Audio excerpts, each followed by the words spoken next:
हिमांशु, सचिन, रुपेश, जुनैद। अच्छा बताइए, इन चारों टॉपिक में किसी को डाउट है क्या? ये चारों टॉपिक यार क्रिस्टल क्लियर होने चाहिए। इसमें से अक्सर क्वेश्चन आया करते थे और बोनस क्वेश्चन रहते हैं जो बहुत इजीली बनते हैं, तो यहाँ से तो क्वेश्चन छूटने नहीं चाहिए।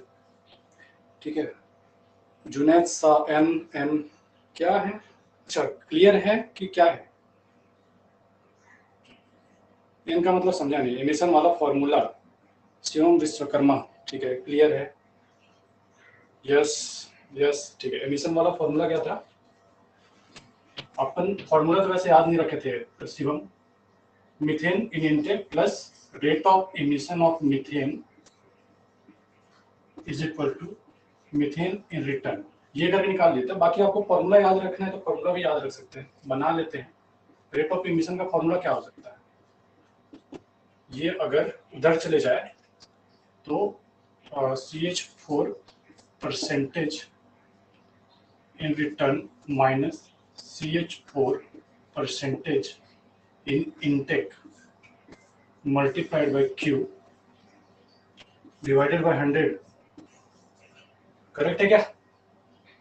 ऐसा फॉर्मूला बना सकते हो। फॉर्मूला वैसे याद करने की कोई खास जरूरत नहीं, बस इतना ध्यान में रख लो यार, निकालना है, क्या दिक्कत है। इनटेक में जितना गया, माइन से जो भी मीथेन गैस एमिट हुआ। अच्छा, पता है क्या कि माइन में मीथेन आता कहाँ से? पता है? नहीं पता होगा कुछ लोगों को, चलो थोड़ा सा बता देते हैं। एक तो स्लो एमिशन से आता है, जिसकी बात हो रही है मीथेन एमिशन।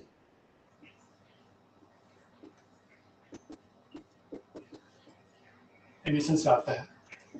सेकंड आता है गैस ब्लोअर। अब ये क्या चीज है मैं बताता हूँ, पता ही होगा, नहीं पता कोई बात नहीं। गैस ब्लोअर और एक होता है गैस आउटबर्स्ट।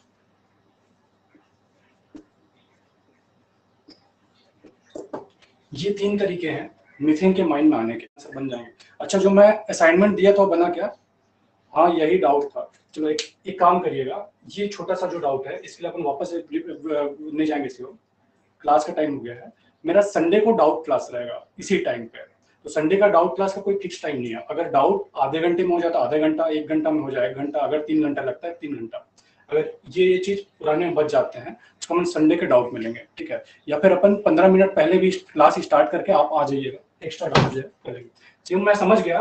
आप देख लीजिएगा फॉर्मूला जो रिटर्न कहीं होगा आप देख लीजिए उसमें क्या करता है एग्जैक्टली, इससे भी काम चल जाएगा। संडे टेस्ट भी रहेगा, संडे टेस्ट का टाइम अलग रख देंगे, डाउट का क्लास का टाइम अलग रखना है, टेस्ट के बाद अपन कर देंगे।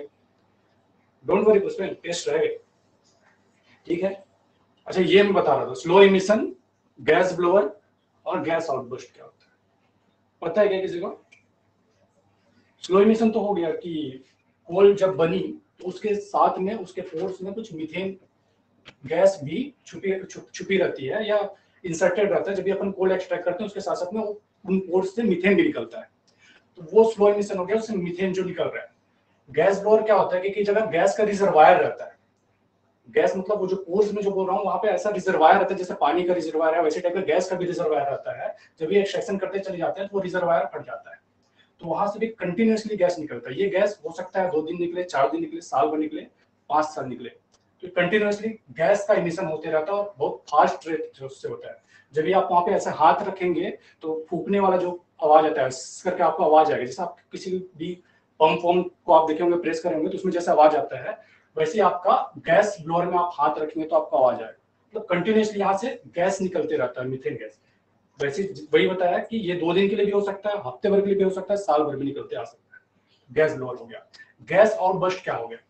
तो गैस आउटबर्स्ट क्या होता है? गैस जो है बहुत हाई प्रेशर के साथ में दबी रहती है पिलर्स के बीच में या जो भी अपना कोल का लेयर है उसके बीच में, बहुत हाई प्रेशर के साथ जब अपन एक्सकेवेशन करते जाते हैं और लेयर पतला हो जाता है तो उसको तोड़ करके बहुत एक विस्फोट की तरह ये बस्ट होता है, उठता है, तो उसको अपन बेसिकली गैस आउटबर्स्ट बोल रहे हैं। ये इज अभी अचानक से टूटता है, लेयर पतला होते गया, अपन एक्सट्रैक्शन करते करते आए, ये पतला हो गया लेयर, ये पूरे लेयर जो है पतला हो गया और यहाँ पे हाई प्रेशर में मीथेन गैस था, तो इसको तोड़ करके जब ये बाहर निकलती है तो इसको अपन गैस आउटबर्स्ट बोलते हैं।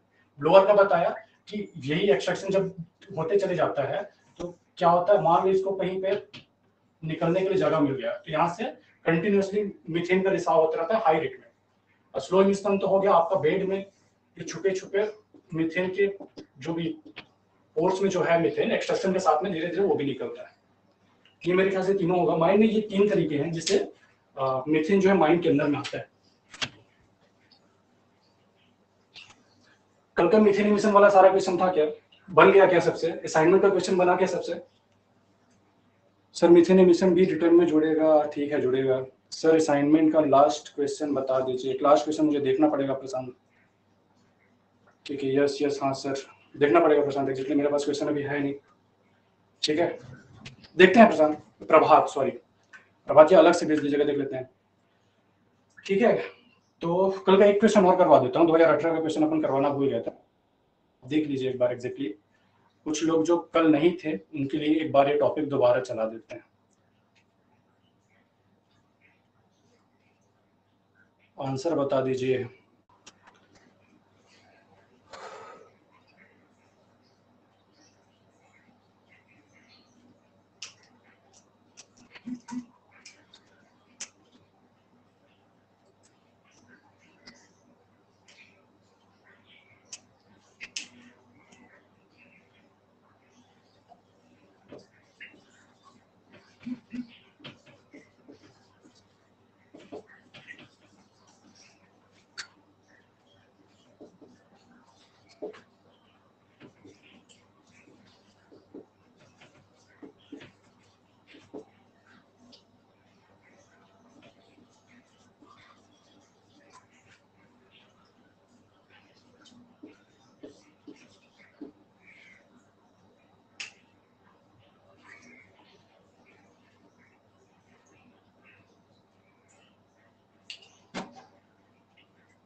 क्या है आंसर?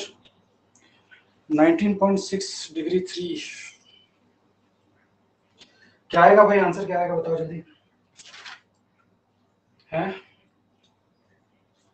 विकास कुमार का, बाकी लोगों को समझ में नहीं आ रहा क्या? क्या क्या दिया अपने को? प्रोडक्शन दिया है, मीथेन का एमिशन दिया है, इतना metre cube per day, ton per day. हाँ कितना आ रहा है? किसी का आंसर नहीं आया यार, गड़बड़ है क्या मामला? क्वेश्चन दिखा था कि नहीं दिखा था? अंकित कुमार, ठीक है 14, बढ़िया है। रुपेश सिंधे, समझ में आ रहा है क्या हो रहा है? बाकी लोगों को किसी को बताना है? आसान था, 2 नंबर का क्वेश्चन था ये, बताओ 2018 के अंदर का 2 नंबर का क्वेश्चन था, 2 मार्क्स। इससे आसान तो कुछ हो ही नहीं सकता यार, बस समझने का है भाई, गेट का सारा खेल समझने का, क्वेश्चन आपको समझना पड़ेगा। चीजें आसान ही होती है, बस समझ में नहीं आती। डिग्री 3 माइन है, हर्ष दुबे डिग्री 2 है कि डिग्री 3 है, दोनों लिख रहा है यार, कैसे कैसे काम चलेगा? ठीक है, ये समझ में आया क्या? इसको फालतू में कंफ्यूज करने के लिए आपको ध्यान में देने की जरूरत है इन दोनों को। अपन कैसे निकालते हैं rate of emission? Rate of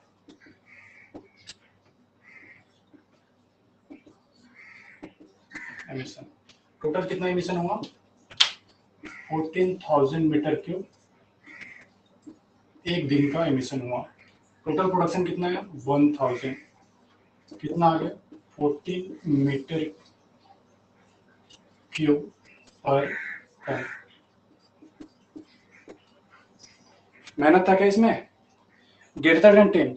अच्छा, अब किसी को इसमें दिक्कत है क्या? डिग्री 1 कब होगा, डिग्री 2 कब होगा, डिग्री 3 कब होगा? कल बताया था वैसे मैं, इसमें कोई दिक्कत है? वही पता है सर, पता है ना। हाँ ठीक है, मेरे ख्याल सबको पता है। अगर किसी को नहीं पता कोई बात नहीं, बता देता हूँ। अभी एक और बात हो सकता है, जैसा कि मेरा रिप्लाई आया है, मैं शुरू में बताया किसी को स्पीड का दिक्कत था, लाइट का दिक्कत तो कल था ही, आज भी हो सकता है थोड़ा बहुत होगा, लेकिन मेरे ख्याल से आज थोड़ा सही है।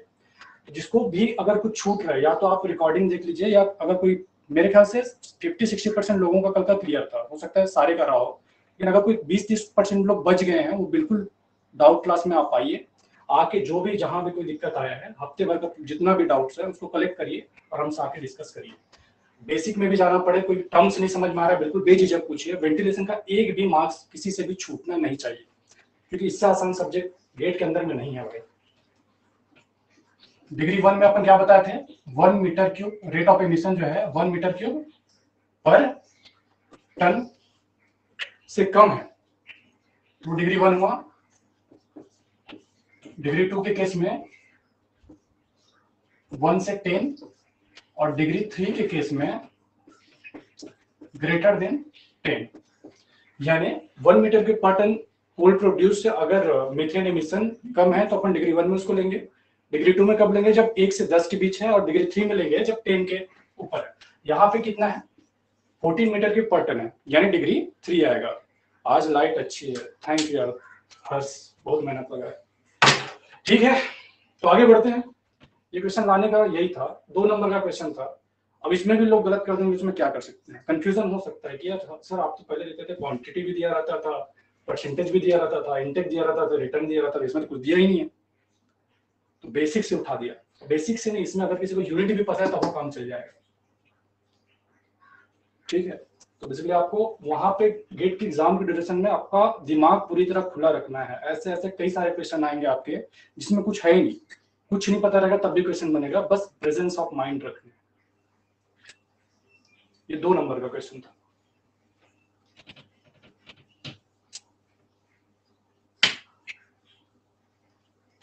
ठीक है, तो आज अपन स्टार्ट कर रहे हैं मीथेन लेयरिंग नंबर, छोटा सा टॉपिक है।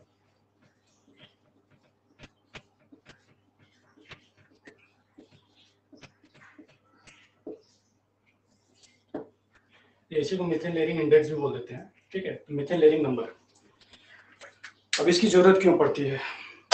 अंकित कुमार 10 में कौन सा डिग्री होगा, 1 से 10 के बीच में है डिग्री 2। ठीक है, हर्ष दुबे 10 से ऊपर है तो डिग्री 3। ठीक है, तो मीथेन लेयरिंग नंबर, अभी ये मीथेन लेयरिंग नंबर की क्यों जरूरत पड़ती है, एक्चुअली होता क्या है। ठीक है, तो मीथेन लेयर बन रहा है कि नहीं बन रहा है, या माइन में मीथेन है, इसकी संभावना को अपन मीथेन लेयरिंग नंबर से प्रेडिक्ट कर सकते हैं। मीथेन लेयरिंग नंबर कितना है उससे अपन जान, जैसे मैं बताया था ग्राहम्स रेशो का, ग्राहम्स रेशो से अपन माइन में आग लगा हुआ है कि नहीं, इसकी संभावना को प्रेडिक्ट कर सकते हैं या लगा जान सकते हैं। एग्जैक्टली वैसा ही है, माइन में मीथेन है कि नहीं है, या उसका एमिशन कितना हो रहा है, वो सारा एक प्रेडिक्शन, इससे उसकी संभावना को अपन मीथेन लेयरिंग नंबर के थ्रू जान सकते हैं। समझ में आ रहा क्या बोल रहा हूं। जैसे अपन, मैं कल लिखवाना भूल गया था, जीआर का मैं बोला था बताऊंगा करके, बताया नहीं था। जीआर अगर 1% है, जीआर अगर 2% है, और जीआर अगर 3% है, तो ये क्या इंडिकेट करता है, क्या इंडिकेट करता है पता है क्या, ये तीनों ही क्वेश्चन एक एक बार गेट में अलग अलग आ चुका है। 1% के लिए, 2% के लिए, 3% के लिए गेट में आ चुका है। रिपीट हो सकता है, कुछ क्वेश्चन रिपीट भी होते हैं, नहीं भी होता तो आपको जानना चाहिए। जैसे मान लो आपको यही नहीं पता और क्वेश्चन में आपको ग्राहम रेशो निकालने के बाद बोल दिया कि 4 ऑप्शन दे दिया, existence of fire, initial stage of fire, advance stage of fire, तो आप कैसे करेंगे अगर ये नहीं पता, तो ये आपको पता होना चाहिए। वो ग्राहम रेशो निकलवा के डायरेक्टली स्टेज को पूछ सकता है, तो ये स्टेज आपको पता होना चाहिए। जैसे ये है, तो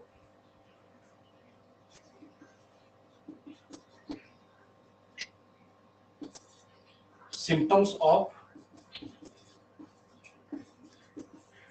spontaneous heating, spontaneous heating.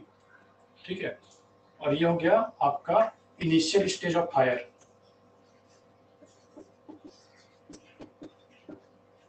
Spelling गलत हो रहा है क्या,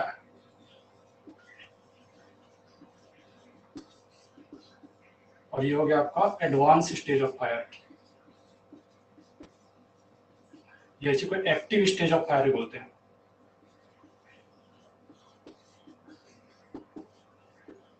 ये स्पॉन्टेनियस हीटिंग बोल सकते हो।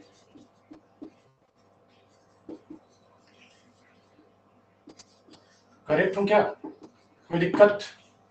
सिम्टम अगर 1% है मतलब आग लगने के सिम्टम्स दिख रहे हैं, एग्जिस्टेंस, हाँ ठीक है, एग्जैक्टली ये वर्ड सही पकड़ा। सिम्टम्स को बोल सकते हैं एग्जिस्टेंस ऑफ फायर या स्पॉन्टेनियस हीटिंग। ठीक है, approaching active fire, active fire. ठीक है, तो इनिशियल अप्रोचिंग, एग्जैक्टली अप्रोचिंग, ये वर्डों का दिक्कत है। अप्रोचिंग लिख लो, सही लिखा है लड़का। अप्रोचिंग, अप्रोचिंग स्पॉन्टेनियसली या एक्टिव फायर, ठीक है, ठीक है क्या? Existence of fire, approaching. Normal में कितना होता है? नॉर्मल एनवायरनमेंट में जीआर जो होता है 0.5% के आसपास होता है, 0 to 0.5%, 0.1 से 0.1%, हाँ ठीक है, 0.1%, ठीक है, 0 लिख लो, 0 से 0.5% के आसपास। चलो अब आते हैं मीथेन लेवल में। ये समझ में आ गया क्या? ये ध्यान में रखिएगा, लिखवाना भूल गया था, क्या एक जगह रहना जरूरी है। जो मीथेन आप ग्राहम रेशो वाला जो लिखे हैं उसके आसपास इसको लिख के रख लीजिए छोटा सा, ताकि आपको कोई दिक्कत ना हो। अगर ऑप्शन में आपको ग्राहम रेशो ना देके ये 4 ऑप्शन दे दिया, ठीक है, और दोबारा देख लीजिएगा अगर कुछ इसमें गलत हुआ हो तो।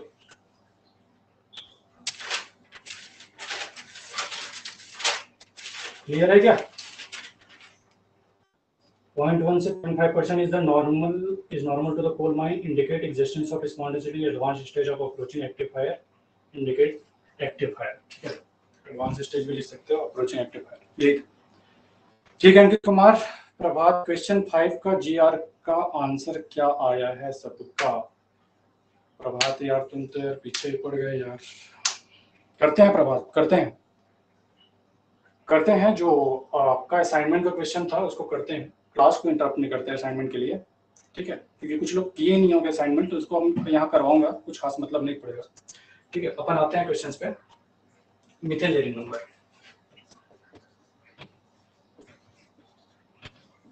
मीथेन लेयरिंग नंबर, तो मैंने क्या बताया, जैसा ग्राहम रेशो से अपने को पता चलता था एग्जिस्टेंस ऑफ फायर, फायर किस ग्राहम रेशो से अपने को पता चल जाता था, वैसे ही अपने को मीथेन लेयरिंग नंबर से पता चल जाएगा कि एग्जैक्टली मीथेन का क्या कंडीशन है माइंड में, मीथेन का लेयर है कि नहीं, ये पता चल जाएगा। कैसे पता चल जाएगा, क्या एग्जैक्टली है, वो सारा अपन देखते हुए चलते हैं, ठीक है। इसका डेफिनेशन आप लिखना चाहेंगे तो लिख लीजिए, the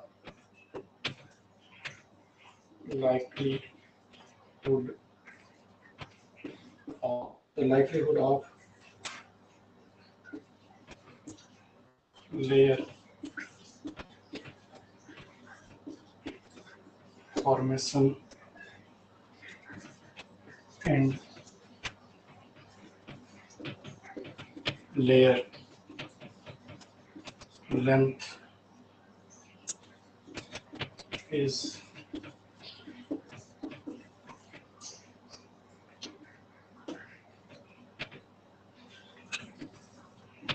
assist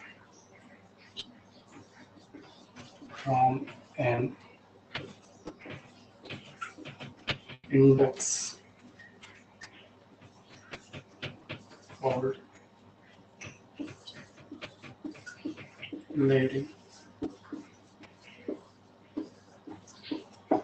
number. The likelihood of layer formation and layer length is assessed from an index called layering number.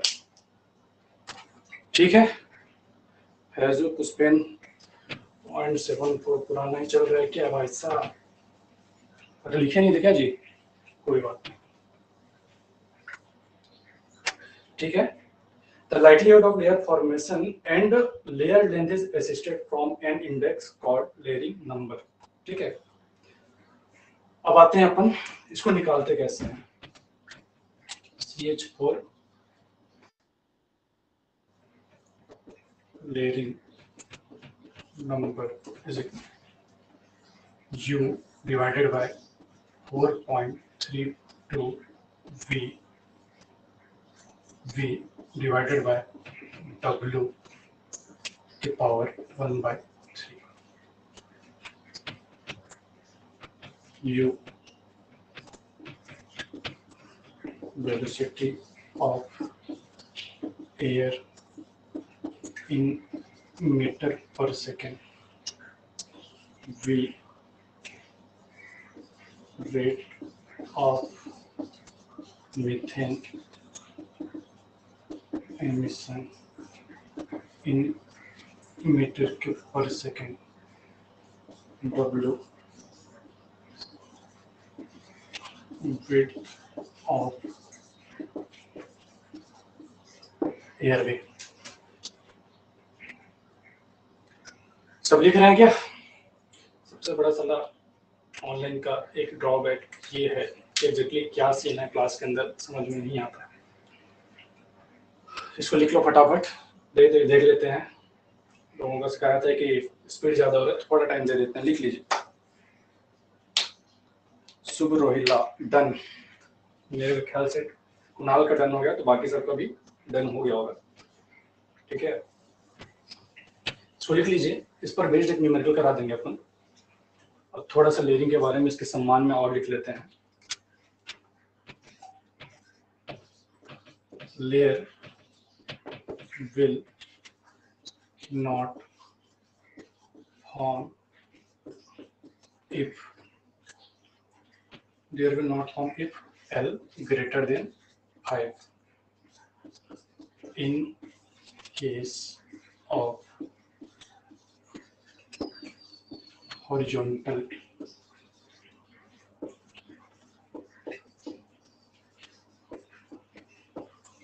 ventilation. If L is greater than 8 in case of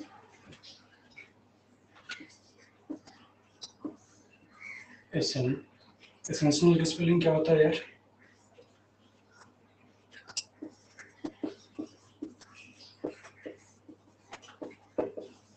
ventilation और of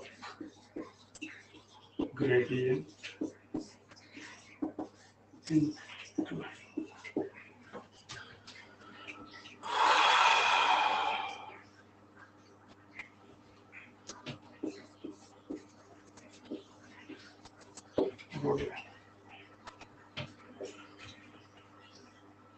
इसको such that ले लो। That is air moving inclined roadway.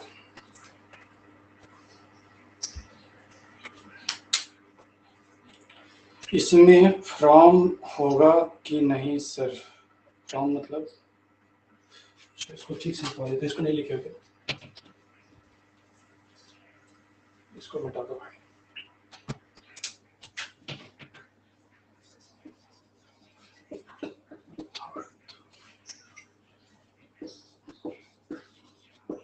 inclined roadway and air moving in up.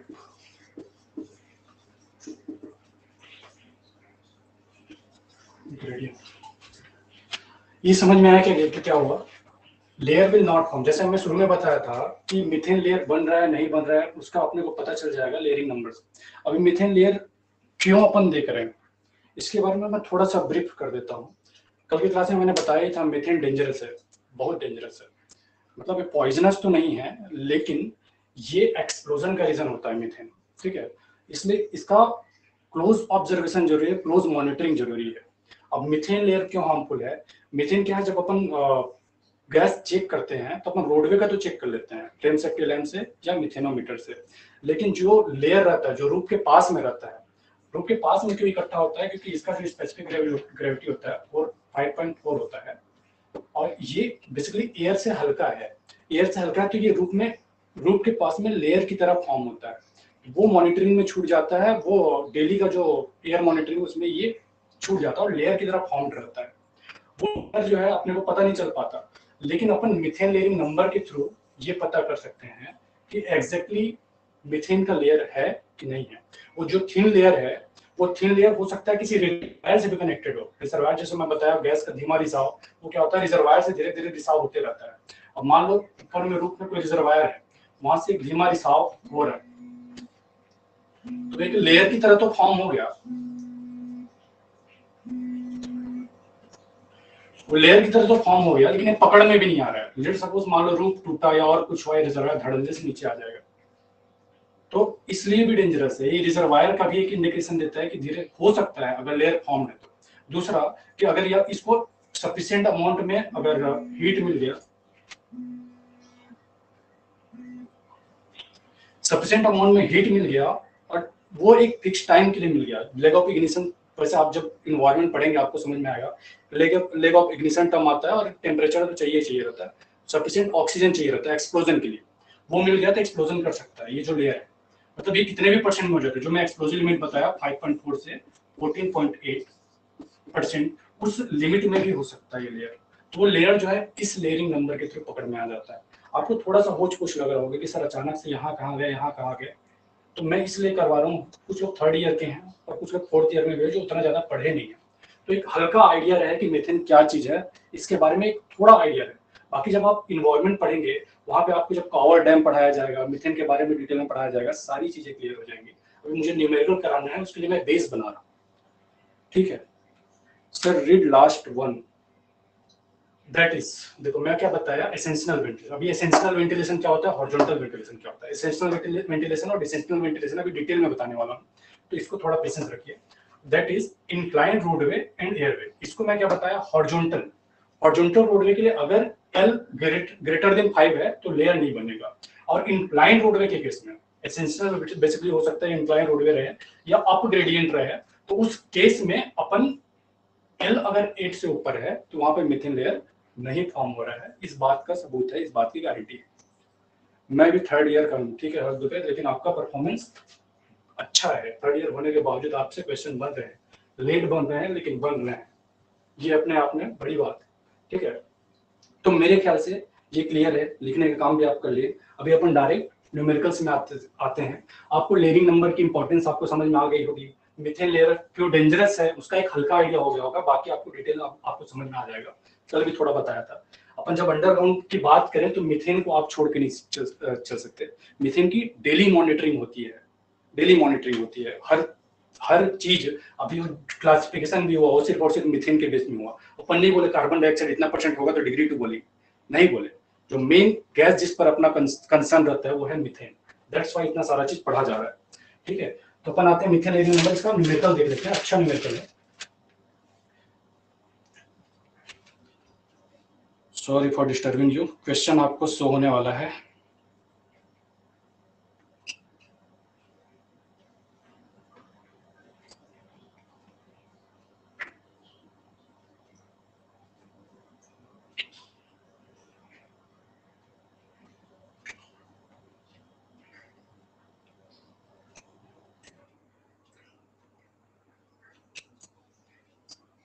ठीक है, try करिए, नहीं बनेगा तो कोई बात नहीं, मैं बैठा हूँ बताने के लिए, लेकिन आप कोशिश करिए। अच्छा क्वेश्चन है, बनना चाहिए।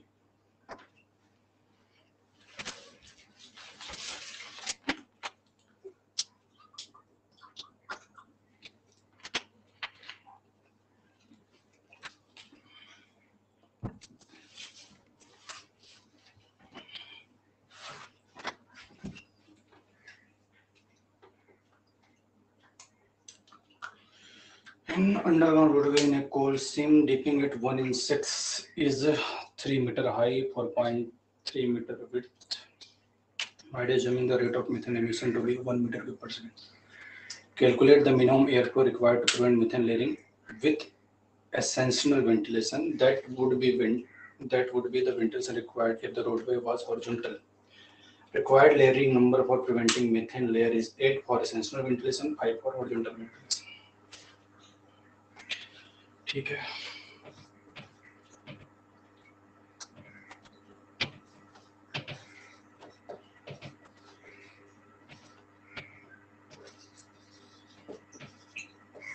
क्या क्या दिया है।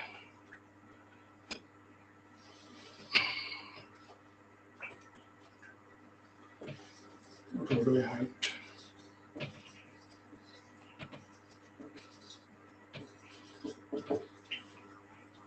3 मीटर और विड्थ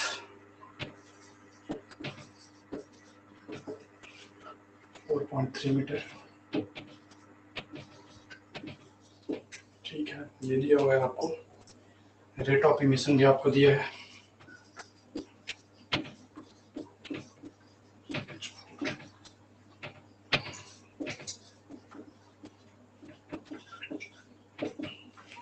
ये कितना दिया है, 1 मीटर क्यूब पर सेकेंड।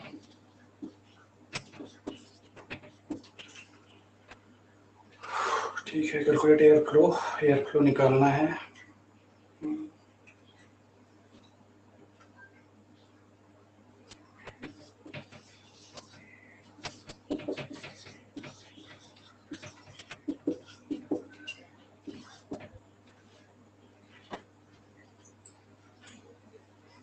ये 3 चीज रहता है।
बना क्या किसी से?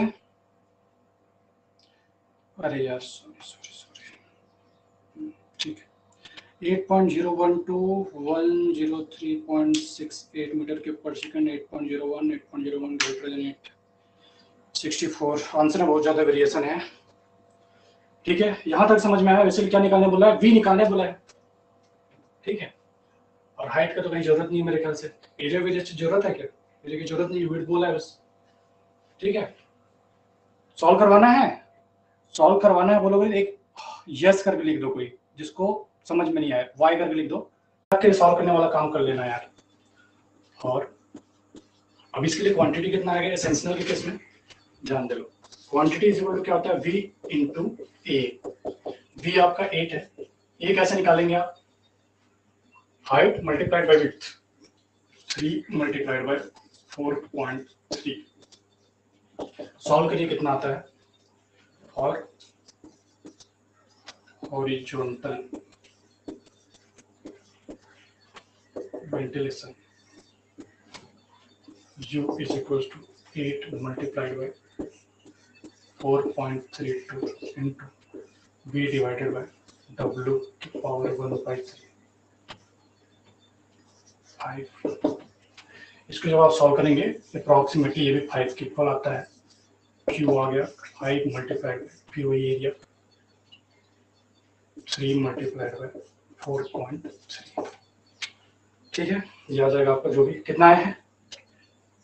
हाँ 104 अंकित, इसका है 104 मीटर क्यूब पर सेकेंड, और इसका है आपका कितना 65 मीटर क्यूब पर सेकेंड। अभी फटाक से बता दो, इसके बाद भी किसी को समझ नहीं है दोबारा एक्सप्लेन करने को मैं रेडी हूँ। बस एक बार बता दीजिए, जिसको समझ नहीं है एन करके लिख देंगे, मैं दोबारा बताने को तैयार हूँ। ठीक है, कुछ लोग ज्वाइन करने के लिए रिक्वेस्ट भेजे यार, मैं तब तक वो कर देता हूँ। सबको समझ में आया क्या? जिसको नहीं है एन करके लिख देंगे भाई। यस यस यस, कुणाल एन अभी भी सीरियसली।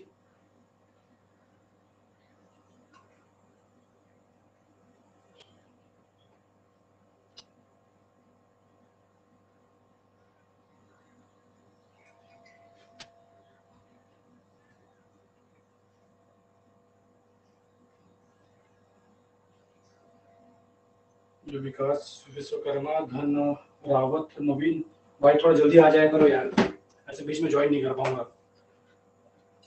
ठीक है, L stands for methane layer, layering number, oh sorry, methane layering number। Sir answer थोड़ा डिफरेंट आ रहा है, थोड़ा बहुत चलेगा यार, वो कैलकुलेशन का काम है, बाकी तो आपको सॉल्व करना है, थोड़ा बहुत आप देख लीजिए।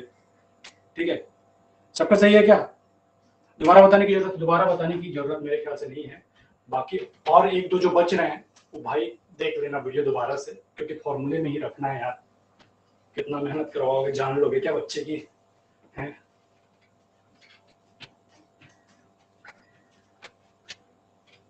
अच्छा, तो कुछ प्रेडिक्शन पे आते हैं। अपन बोल सकते हैं क्या, क्या बोल सकते हैं?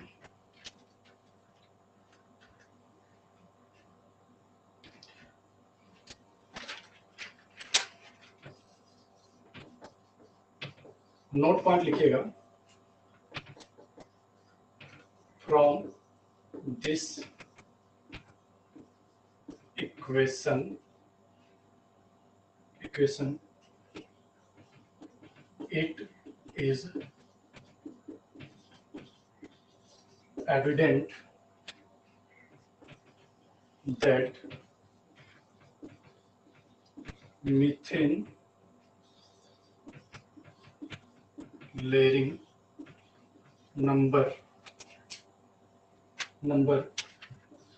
is directly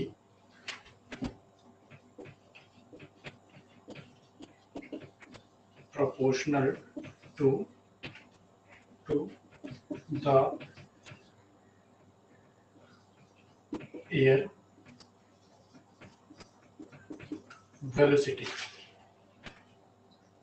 वेलोसिटी निकाले हमने, सचिन क्वांटिटी बोला था भाई, क्वांटिटी बोला था, सॉरी अपन वेलोसिटी बस कर लिए, एयर फ्लो बोला है उसमें और कुछ दिया नहीं, तो अपन क्वांटिटी लेके चलेंगे। ठीक है, कोई दिक्कत?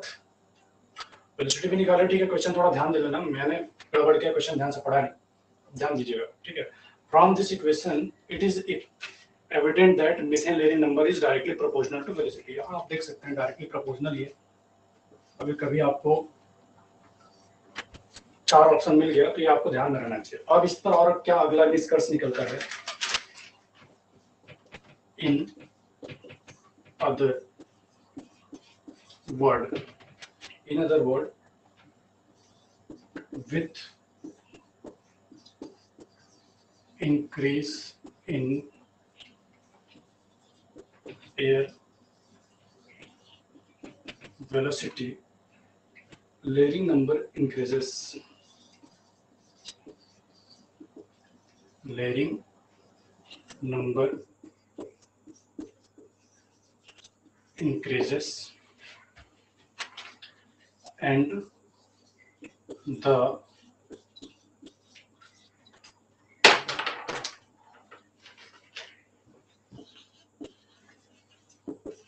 probability of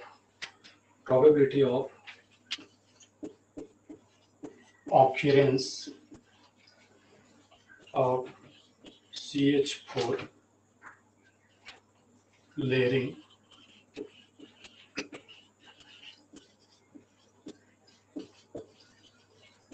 decreases। सबको दिख रहा है क्या? इसको लिख लो भाई। From this equation, it is evident that methane layering number is directly proportional to air velocity. In other words, with increase in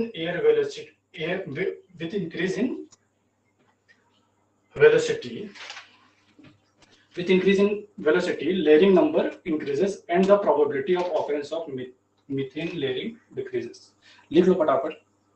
कैजू N मतलब नहीं समझ रहा हूँ, क्या समझ में नहीं आ रहा है? ध्यान में रखने लायक चीज है, ये सारा तो अपन बैकग्राउंड बना रहे थे, ये ध्यान में रखने लायक चीज है। अगर मिथेन लेयरिंग नंबर बढ़ रहा है, ज्यादा है, मतलब ये डायरेक्टली हमारा एक इंडिकेशन है या एक एविडेंट है कि वहां पे मिथेन लेयरिंग जो है डिक्रीज हो रहा है, वहां पे मिथेन लेयरिंग नहीं है। अगर मिथेन लेयरिंग नंबर कम हो रहा है यानी वहां पे मिथेन लेयरिंग है। नंबर लेयरिंग इनवर्सली प्रोपोर्शनल है बोल सकते हो। ठीक है, ये कभी क्वेश्चन में दिख जाए तो कोई ज्यादा दिक्कत होने की जरूरत नहीं। यहाँ पे क्लास में जितने लोग अटेंड उनसे ये क्वेश्चन बनना चाहिए, 4 ऑप्शन अगर दिखे तो बना सकता है। फैजू और कोई दिक्कत? देख लेना यार, दोबारा सोच लेना, पीछे जो बताया उसका एक ये ब्रीफ हो गया।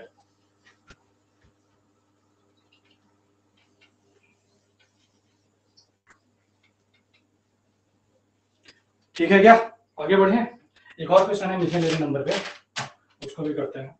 तो flow required is very high that why instead of increasing air velocity methane layering is broken by erecting hurdle seats here deep। अगला क्वेश्चन, अच्छा एक और है मीथेन लेयरिंग का एक और, ठीक है। इसमें क्या था, रेट ऑफ एमिशन था। अभी अपन मीथेन का मैं बताया कि एक तो रेट ऑफ एमिशन भी आपका पता चल जाएगा, या दूसरा परसेंटेज भी है, तब भी अपन मीथेन लेयरिंग नंबर निकाल सकते हैं। अगर परसेंटेज दिया है तो उसके लिए क्या है, CH4 लेयरिंग इंडेक्स, इसको भी लिख लो यार, एक फॉर्मूला और है एक कैटेगरी में दिया हुआ, L is equals to 24 V square divided by C into under root F के पावर 1/, ठीक है। B है average velocity of air, C है आपका परसेंटेज ऑफ मीथेन, F है cross sectional area of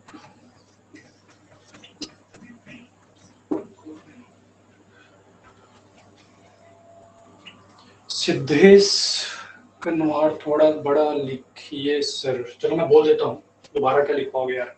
the average velocity of air, C percentage of methane, इसके पहले जब था तब क्या था, रेट ऑफ मीथेन एमिशन बोला था मैं, रेट ऑफ मीथेन एमिशन, हाँ ठीक है एग्जैक्टली।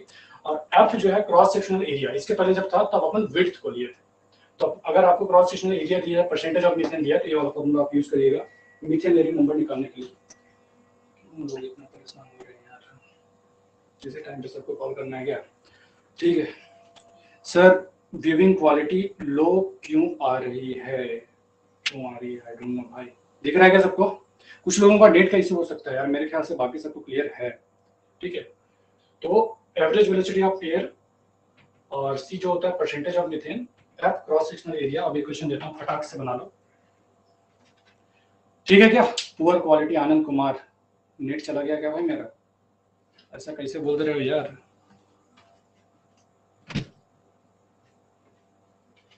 अभी ठीक है,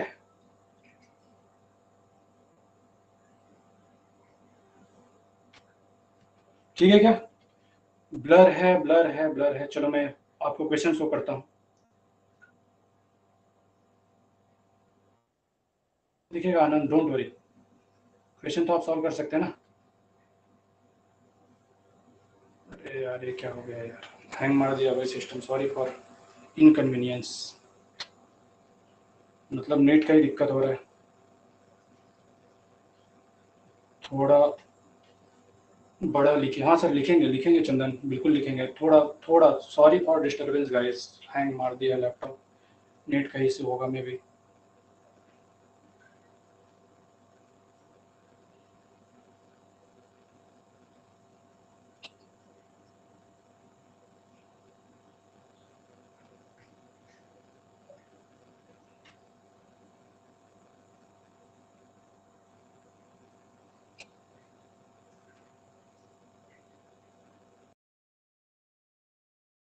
ठीक है क्या, recording on video share screen, ठीक है। चलो फाइनली प्रॉब्लम सॉल्व। हाँ क्वेश्चन सॉल्व कीजिए, क्वेश्चन सॉल्व कीजिए, बनना चाहिए।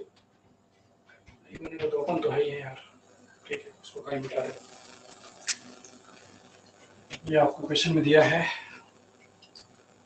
वेलोसिटी 1.5 मीटर पर सेकंड को दिया है, 0.6% आपको दिया है 9 मीटर स्क्वायर, 24 V स्क्वायर आ गया 1.5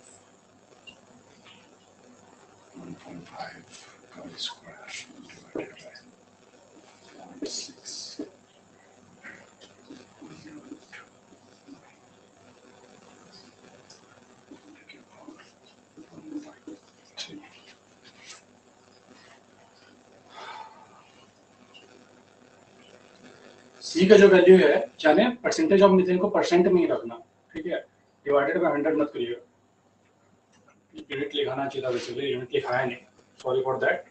इसका जो है आप ध्यान में रखिए, परसेंटेज ऑफ मीथेन ही है, आपको उसको डिवाइडेड बाय 100 नहीं करना है। मेरे ख्याल से सबका सॉल्व हो गया होगा, हटा दे स्क्रीन से, चलो हो गया क्या? 3.1 आंसर तो एकदम सही है। बाकी सब भी बता दो यार, सबका आ रहा है कि नहीं आ रहा है? सबका आ रहा है? कुणाल पहले से बेटर है, और बेटर सर, ठीक है ठीक है ठीक है। तो ये मीथेन लेयरिंग नंबर हो गया। मीथेन लेयरिंग सबका मेरे ख्याल से अब क्लियर है।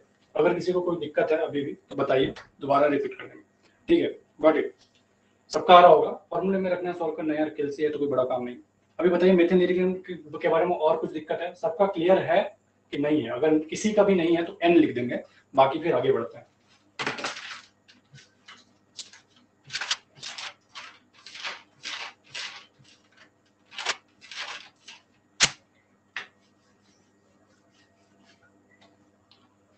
वाई वाई वाई सबका क्लियर है, आ गया हर्ष दुबे। चलो हर्ष दुबे समझ रहा है, मतलब बाकी सब तो समझ ही रहे हैं। हर्ष दुबे तो 3rd ईयर वाला है भाई साहब, है, बाकी तो कुछ पास आउट है तो कुछ फाइनल ईयर के हैं, उनको तो समझ में आना ही चाहिए। ठीक है, आगे बढ़े।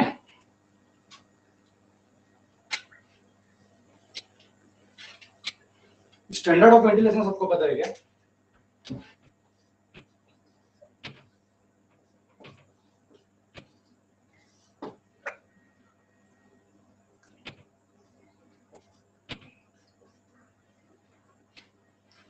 Y Sachin, yes sir. Harsh Dubey को भी पता है, बताओ। 2.4 और ईच टन मीटर के बता रहे हो क्या? बस इतना ही नहीं रहता है, स्टैंडर्ड ऑफ वेंटिलेशन में बहुत सारी चीज रहते हैं, ठीक है। तो देखो फर्स्ट स्टैंडर्ड ऑफ वेंटिलेशन में एक तो पहला है रेगुलेशन 1, अपने को काम करनी है। रेगुलेशन 2, इसके अंदर में जो सब रेगुलेशन है वो काम का है। उस सब रेगुलेशन में भी ये सब रेगुलेशन 1 जो है वो हमारे न्यूमेरिकल्स में काम आने वाला है। हमारा काम तो मेन स्टैंडर्ड ऑफ वेंटिलेशन। अगला टॉपिक है standard of ventilation and it's numerical, ठीक है। तो CMR 153 2000 CMR 2017 का है, ठीक है। इसके पहले 1957 में कितना था? 130 था। अभी 17 माने 153 हो गया। तो यार लोगों को अभी तक जुड़े नहीं है क्या यार? टाइम नहीं पता लोगों को, कोई बात नहीं, ठीक है। तो मैं बताया रेगुलेशन 1 जो है ध्यान में देने लायक चीज नहीं है। रेगुलेशन 2 के अंदर में सब रेगुलेशन जो दिए हैं 5 पॉइंट 4 पॉइंट वो काम का है। तो सबसे पहले में क्वांटिटी की बात की गई है, एयर क्वांटिटी, क्वांटिटी मतलब एयर क्वांटिटी की बात कर रहा हूँ। तो ये जो है 2.5 पर person in largest shift of any district, ठीक है। पर आप आगे आप समझ लीजिए, किसी भी डिस्ट्रिक्ट में, किसी भी डिस्ट्रिक्ट के लार्जेस्ट शिफ्ट में, जो लार्जेस्ट शिफ्ट में per person 2.5 metre cube per minute, ये या 6 metre cube per ton of coal produced, ठीक है। तो ध्यान दीजिएगा, क्वांटिटी की जब बात करेंगे तो एक तो या तो पर पर्सन या तो पर टन प्रोडक्शन। उल्टा कर दिया क्या यार? उल्टा कर दिया। ये 6 है, ये 2.5 है, हर्ष गलत करवाया मेरे से, ठीक। तो 6 मीटर क्यूब पर मिनट, ये भी पर मिनट है, पर मिनट पर टन कोल प्रोड्यूस्ड, पर टन ऑफ कोल प्रोड्यूस्ड। ये समझ में आया क्या? बस ध्यान में रख लो 6 और 2.5, 2.5 आपका पर टन कोल प्रोड्यूस पे चाहिए और पर पर्सन के हिसाब से 6 मीटर क्यूब पर मिनट चाहिए। दोनों में से जो ज्यादा है, दोनों में से जो ज्यादा है वो अपन उस माइन के लास्ट वेंटिलेशन कनेक्शन तक भेजेंगे, LVC लास्ट वेंटिलेशन कनेक्शन तब एयर उतना पहुंचनी चाहिए। ठीक है, ये पहला सब रेगुलेशन, रेगुलेशन 2 का सब रेगुलेशन 1 बोलता है कि पर पर्सन 6 या पर टन कोल प्रोड्यूस पे 2.5 मीटर के दोनों में से जो ज्यादा है उस वेंटिलेशन डिस्ट्रिक्ट के लास्ट वेंटिलेशन कनेक्शन तक पहुंचना चाहिए। अब ये लास्ट वेंटिलेशन कनेक्शन क्या होता है थोड़ा सा बता देता हूँ, कुछ लोगों को हो सकता नहीं आ रहा होगा बेसिकली।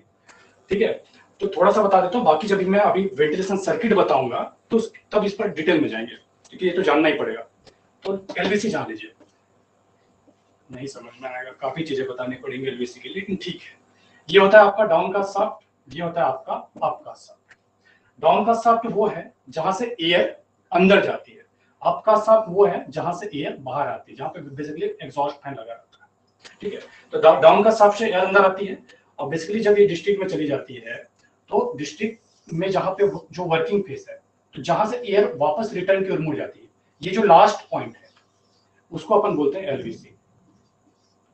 एलवीसी समझ में आ रहा है, दिख रहा है सबको? और डिटेल में बताऊंगा, अभी बस इतना जान लीजिए कि एलवीसी बोलने का क्या मतलब है, एग्जैक्टली एलवीसी क्यों लिखा, नहीं लिखता तब क्या दिक्कत हो जाता, ये बताना चाह रहा हूँ। बाकी डिटेल में जब मैं सर्किट बताऊंगा तब बताऊंगा। ये आपका हो गया डाउन का शाफ्ट, ये हो गया आपका अप का शाफ्ट। अप का शाफ्ट से एयर ऊपर जाती है और जब ये एयर ऊपर जाती है तो एक डिफरेंस क्रिएट होता है जिससे कि डाउन का शाफ्ट से एयर अंदर जाती है।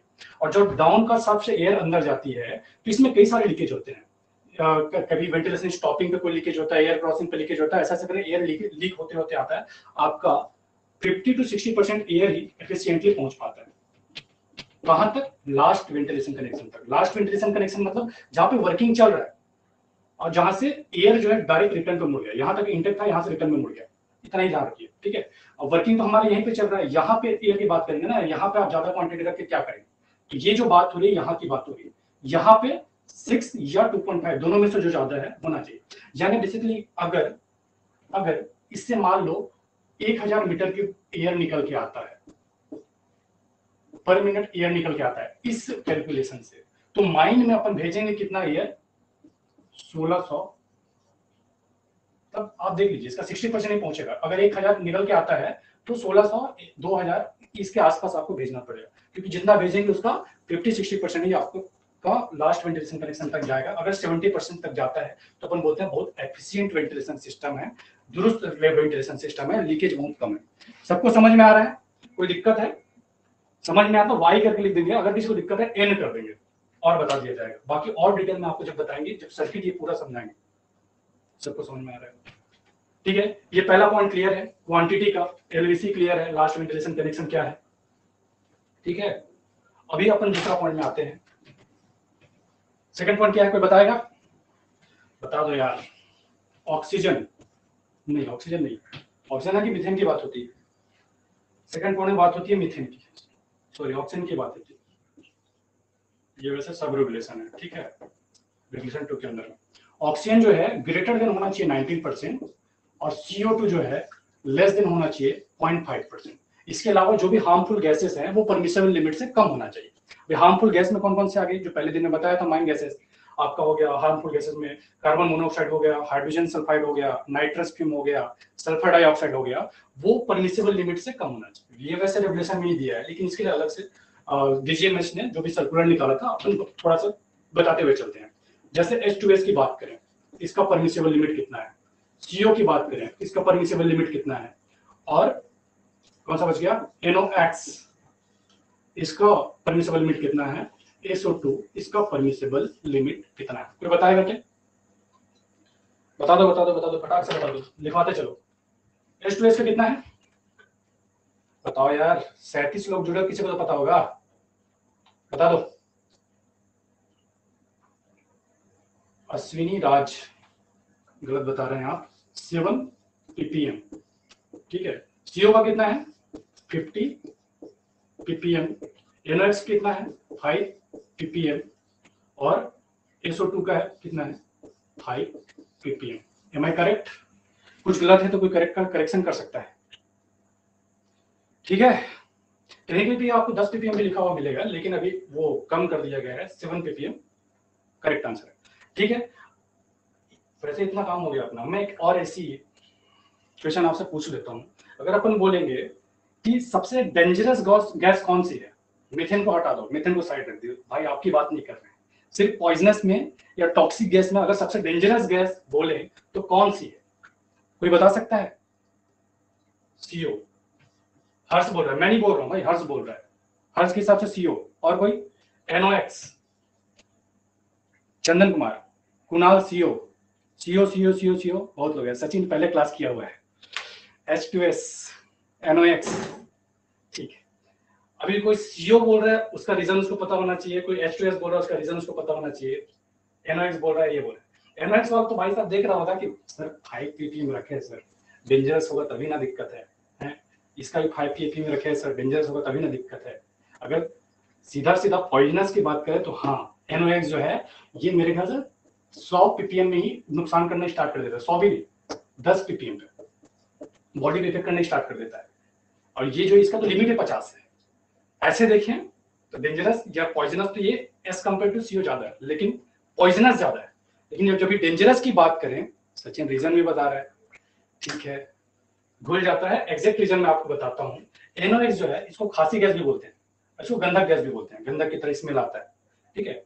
तो NOx के एग्जिस्टेंस का आपको 1 ppm नहीं पता चल जाएगा, खांसी आने लगेगी आपको। 1 ppm ही है, उसमें आपको खांसी आने लग जाएगी। SO2 के केस में भी आपको स्मेल आ जाएगा, गंधक का स्मेल आ जाएगा आपको, गंधक जलने का। H2S के केस में आपको सड़ी हुई अंडे जैसी या प्याज जैसी आपको गंध आ जाएगी 1 ppm में। आप अलर्ट हो जाएंगे कि भाई साहब खतरा है। इसके केस में भी, इसके केस में भी, इसके केस में भी आपको अलर्ट मिल, ये तो दिख भी जाता है, दिख भी जाता है आपको, कलर इसका दिख जाएगा। लेकिन इन केस ऑफ सीओ आपको कुछ नहीं पता चलेगा। इसको बोलते हैं मीठी मौत से मरना बोलते हैं बेसिकली, जब आप सीओ से इफेक्टेड होते हैं। क्यों? जब भी आप सीओ से इफेक्टेड होंगे और आपको पता ही नहीं चलेगा कि आपको सीओ मार दिया, सीओ आपके बॉडी में इंसर्ट हो गया, ठीक है, पता नहीं, silent killer, exactly silent killer बोलते हैं। तो सीओ जो है आपको पता ही नहीं चलेगा आपके बॉडी में चला गया। बाकी सभी केस में आप 1 ppm जो कि हार्मफुल नहीं, उसमें ही आपको इंडिकेशन मिल जाएगा। दैट्स व्हाई सबसे ज्यादा डेंजरस सीओ है इन सब में। पॉइजनस तो नो डाउट, NOx, SO2 और ये तीनों ही से ज्यादा है, लेकिन डेंजरस सीओ है। कोई काम का नहीं था, बस बता दिए आपको, ठीक है। ये जीटी वालों के लिए अच्छा है, जीटी में पूछता है बताइए भाई साहब सीओ और इसमें कौन ज्यादा डेंजरस है करके। खूनी गैस बोलते हैं, हाँ ठीक है, एग्जैक्टली यही जीटी में पूछता है, खूनी गैस किसको बोलते हैं और क्यों बोलते हैं, तो सीओ उसमें आंसर आता है। ठीक है क्या, आगे बढ़े। ये हो गया आपका सब रेगुलेशन 2। अभी आते हैं सब रेगुलेशन 3। इसमें है आपका न्यूटन, सब जगह इसी की बात होती है, ठीक है। ये आपका है 0.74% और लेस देन 1.25%। ये कहाँ होता है? Pushpendra, GBA, general body of air, ठीक है। ये आपका होता है general body of return air, और ये जनरल एटमॉस्फेयर में या माइन एटमॉस्फेयर में, तो रिटर्न को छोड़े कहीं भी आपका 1.25% से ज्यादा नहीं होना चाहिए। समझ में आ रहा है क्या? GBA general body of air बोलने का है उसका, लेकिन ठीक है, general body of return air, return air में आपका 0.75% से ज्यादा नहीं होना चाहिए मीथेन, और जनरल एटमॉस्फेयर और माइन एटमॉस्फेयर 1.25% से ज्यादा नहीं होना चाहिए। जीटी में ये भी पूछता है कि यार जनरल में आपका 0.75 और माइन एटमॉस्फेयर में आपका 1.25% क्यों है, ऐसा क्यों? ये भी क्वेश्चन है जीटी का, गेट में नहीं पूछेगा, लेकिन ये लिमिट क्यों रखा गया है कि इसमें कम है इसमें ज्यादा, ऐसा क्यों? सेक्शन को ही बोलते हैं क्या, समझा दीजिए। बताएंगे बताएंगे हर्ष दुबे, जब सर्किट बताएंगे ना डिटेल में बताएंगे। अभी एक एक चीज में ऐसा घुसने लगे गड़बड़ हो जाएगा मामला, छोटा सा टॉपिक बड़ा हो जाएगा, ठीक है। तो ये आप ध्यान रखिए, जनरल में क्यों आप, रिटर्न में आपका क्यों 0.75 होता है और जनरल एटमॉस्फेयर में 1.25% क्या है। ये इस बात का इंडिकेशन है 0.75% अगर रिटर्न में आ रहा है। रिटर्न मतलब आप एक बेसिक आइडिया तो आपको हो गया, डाउन का शाफ्ट, अप का शाफ्ट, रिटर्न से आपका रिटर्न में आपका फैन लगा हुआ है, वेंटिलेशन फैन, डाउन का शाफ्ट से अंदर आ रहा है, यानी ये रिटर्न वाला जो सर्किट है वहां कहीं भी मेजरमेंट करेंगे तो 0.75% से ज्यादा नहीं होना चाहिए। कौन? मीथेन। क्यों नहीं होना चाहिए? अगर रिटर्न में 0.75% है ये इस बात का इंडिकेशन है कि कहीं ना कहीं मीथेन गैस आ रही है, कहीं ना कहीं से मीथेन गैस लीकेज हो रही है। दैट्स वाई आपका रिटर्न में आपका 0.75% है तो अपन इतने में अलर्ट हो जाते हैं, इससे ज्यादा नहीं होने देते हैं, ठीक है। और जब आप इंटेक की बात करें तो इंटेक या फिर जो भी जनरल एटमॉस्फेयर उसमें 1.25% से ज्यादा नहीं। समझ में आया क्या? ठीक है। अगर रिटर्न में इतने परसेंट से ज्यादा हो रहा है, ये इस बात का इंडिकेशन है कि कहीं ना कहीं मीथेन गैस का रिसाव हो रहा है। अगर इंटेक में हो रहा है मतलब अरे यार कहीं तो मान लो मीथेन गैस निकल ही रहा है, वहीं पे आप जाके मेजर करेंगे वहां पे तो ज्यादा आएगा ही। लेकिन ये ओवरऑल सारे सर्किट का मिला के जो भी गैसें हैं वो कहां से निकलती है? रिटर्न से निकलती है। रिटर्न में अगर 0.75% आ गया डाइल्यूट होने के बाद में भी, मतलब कहीं ना कहीं गैस का रिसाव हो रहा है। ये हो सकता है जहां पे निकल रहे हैं वहीं पे आप मेजर कर लिए तो 1.25% आ गया। तो दैट्स व्हाई यहाँ पे अपन कम अलर्ट है as compared to return. Return में अपन ज्यादा कंजर्वेटिव साइड में है, 0.75% में अलर्ट हो जाएंगे। समझ में आ रहा है क्या बोल रहा हूँ? रिटर्न का मतलब बेसिकली आपको समझना पड़ेगा। कुछ लोग हो सकता है रिटर्न में कंफ्यूजन हो रहा हो, सर क्या इंटेक क्या इंटेक नहीं समझ में आ रहा है। ध्यान में रखिए, जहां से गैस अंदर जा रही है उसको अपन इंटेक बोल रहे हैं, सॉरी एयर जहां से अंदर जा रही है उसको अपन इंटेक बोल रहे हैं, जहां से एयर बाहर निकल रही है उसको अपन रिटर्न बोल रहे हैं। जिस सर्किट से बाहर निकल रही है उसको अपन रिटर्न बोल रहे हैं। तो जब इंटेक से आ रही है या जो इंटेक वाला जो भी वर्किंग प्लेस है, हो सकता है यही कहीं से अगर मीथेन निकल रहा है, यहाँ पे आप चेक करेंगे ज्यादा आएगा ही। इसलिए आपका माइन एटमॉस्फेयर का 1.25% रखे। अब पूरे माइन का जो भी गैस है निकला के आपका रिटर्न में जाएगा। यहाँ 0.75% आ रहा है, मतलब आपको एग्जैक्टली कहाँ है ये तो नहीं पता चल रहा है, लेकिन कहीं ना कहीं से गैस निकल रहा है तभी जाके आपका रिटर्न में 0.75% आ रहा है। ये diluted air. That's why return में अपन ज्यादा कंजर्वेटिव साइड में है। पूरा होच पोच हो गया, कोई बात नहीं, आप लिखते हुए चल रहे थे ना। ठीक, ये आपका हो गया सब रेगुलेशन 3 था क्या जी? 2 था, ठीक। 3 में अपन मीथेन का लिखवा दिए थे, CH4 less than 0.75, return less than 1.25%। तीसरा बताएंगे, तीसरा क्या है? WBT।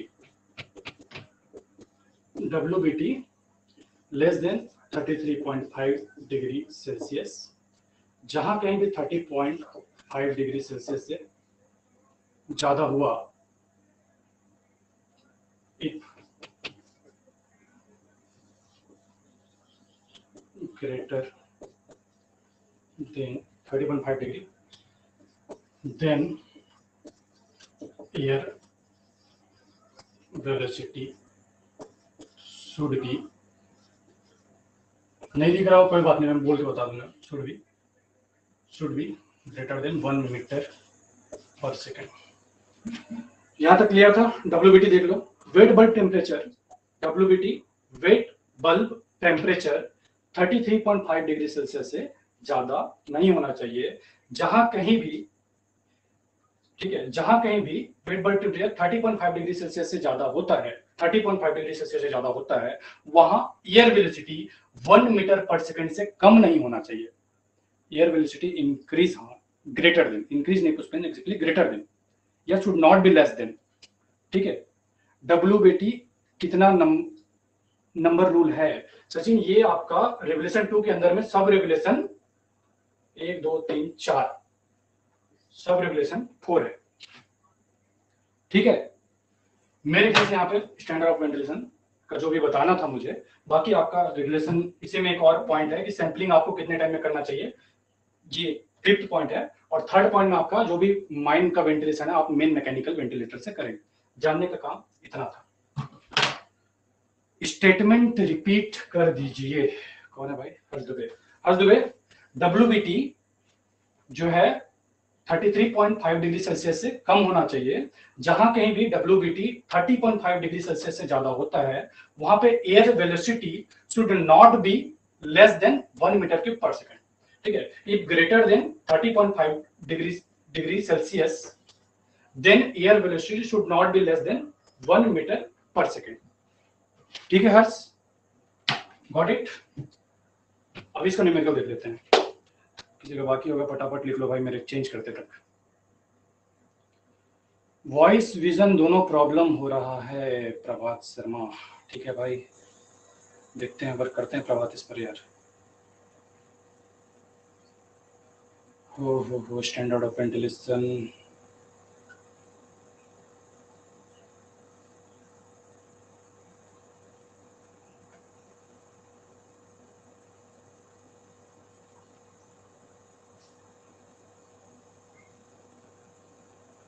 हाँ, क्वेश्चन आपकी स्क्रीन पे आने वाली है।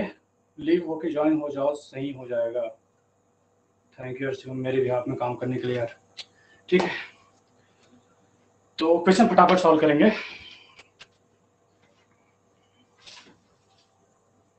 गेट 2014 का क्वेश्चन है भाई।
बन गया क्या? 1320, 1320, 1320 सॉल्व कराना क्या किसी को? इन द लार्जेस्ट शिफ्ट, हाँ हर जगह इन द लार्जेस्ट शिफ्ट भी ले देख लीजिए कि इसमें ज्यादा आ रहा है, दोनों में से जो ज्यादा आएगा उसको अपन बोलेंगे। सॉल्व करवाना है क्या? समझ में आया कि नहीं आया? नहीं आया तो एन करके लिख देंगे, नहीं तो फिर अगले क्वेश्चन में जाएंगे। एन एन एन मतलब गड़बड़ है मामला। ठीक है, लार्जेस्ट शिफ्ट में कितना था यार? मैन पावर कितना था लार्जेस्ट शिफ्ट में, कोई बता देगा? कितना? 220 था क्या? 220 था, ठीक है। और प्रोडक्शन पर डे का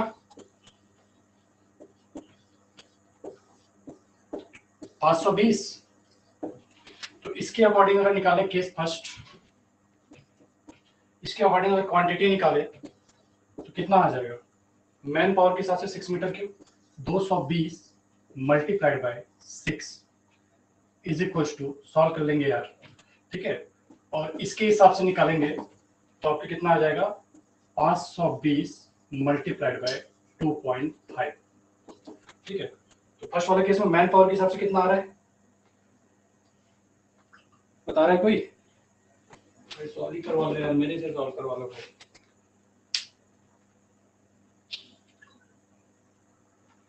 दो सौ बीस गुणित 6, 1320 फर्स्ट केस में आ रहा है 30 20 metre cube per minute. Second case में कितना आ रहा है? 520 गुणित 2.5, 1300। मैं क्या बोला था, दोनों में से जो ज्यादा है उसको लेंगे, यानी आंसर आपका क्या हो जाएगा? ठीक है, क्लियर है? अभी अभी भी किसी को समझ में नहीं आ रहा क्या? जिसको समझ में नहीं आ रहा है वो यस लिखेंगे आपके बार। अरे यार इतने सारे लोग अभी ज्वाइन करने के लिए आ रहे हैं क्या यार? हैं, टाइम नहीं पता इन लोगों को। विवेक कुमार, भाई विवेक टाइम पे आ जाया करो यार। ठीक है, क्लियर है सर? एन, यस एन दोनों है। भाई देख लो यार, चलो अगले क्वेश्चन में क्लियर हो जाएगा, थोड़ा बहुत बाकी होगा तो। ठीक है, अगर इसको समझ में आ गया मतलब सबको समझ में आ गया।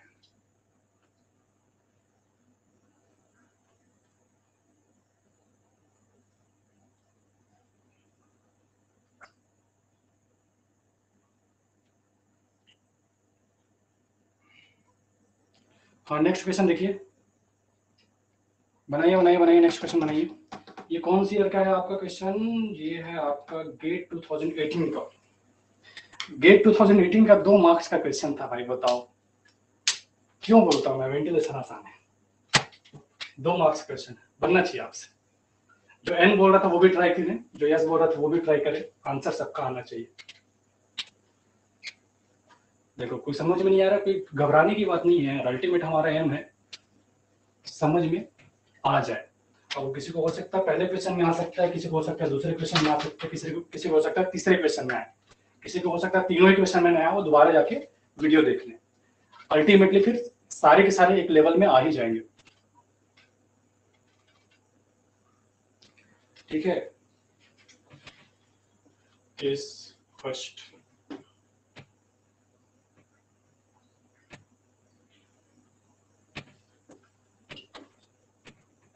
Case first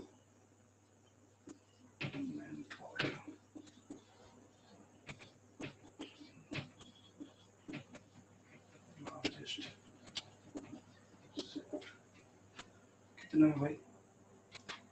130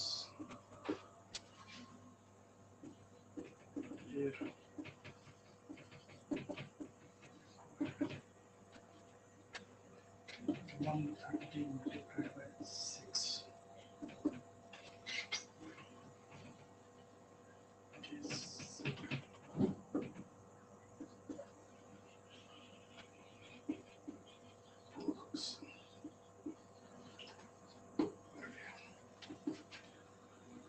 400।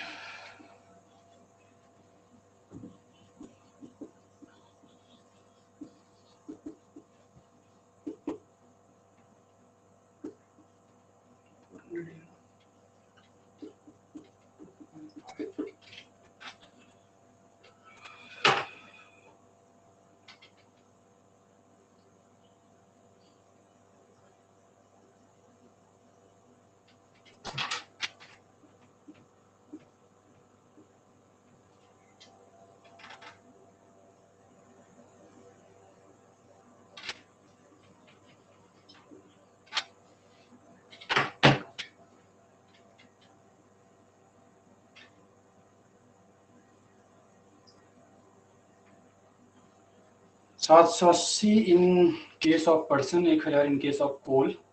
हर्ष दुबे अपने को आंसर बताना रहेगा भाई, दोनों में से कौन सा ज्यादा है उसको लेना है। ठीक है, 2 आंसर तो हो नहीं सकता, तो बेसिकली 1000 आंसर। सबका आया है क्या? किसी को समझ में नहीं आया? देखो जिसको समझ में नहीं आया वो एन लिखेंगे, दोबारा बताया जाएगा। समझ में नहीं आया वो एन लिखेंगे। सबको आ गया भाई? ठीक है, खत्म करें। ये दोनों में आंसर कौन सा आएगा? आपका 1000, दोनों में से जो ज्यादा उसका अपन लेंगे आंसर।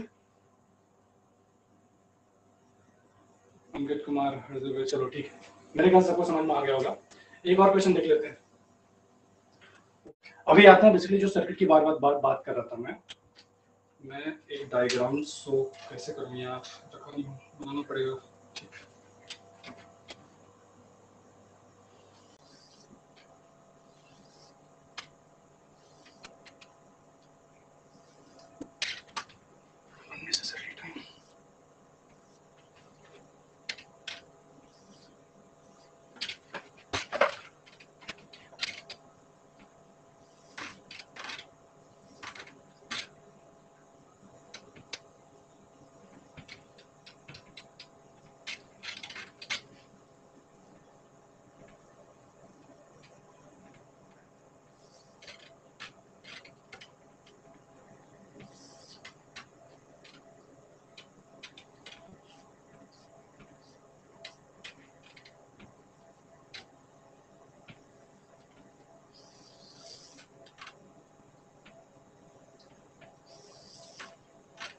दिख रहा है क्या? ज्यादा बड़ा बना दिया, पूरा कहती है।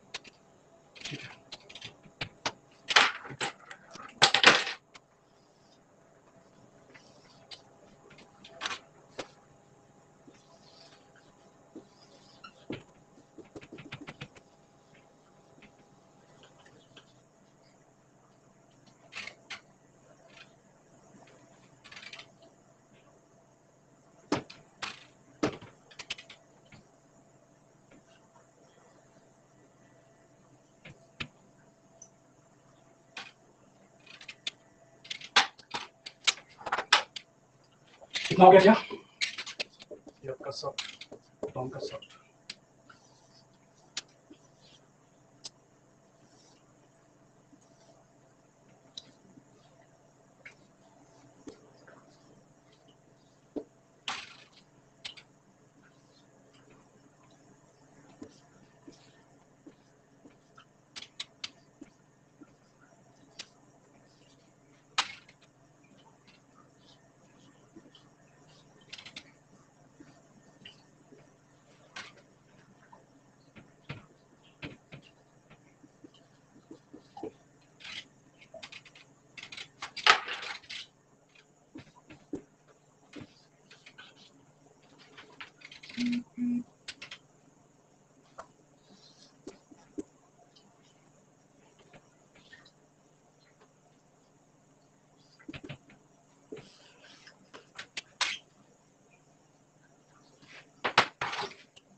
इसको फटाफट बना लो, उसके बाद बताते हैं क्या है कैसे।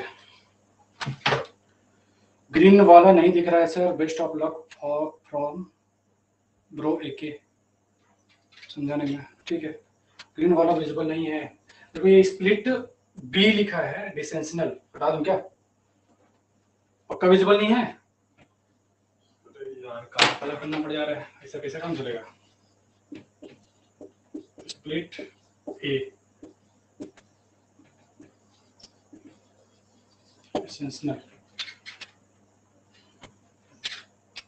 बी लिखा था, ठीक है, कोई ये लिख लो, बी लिख लो, कोई भी, स्प्लिट बी, और ये हो गया ए।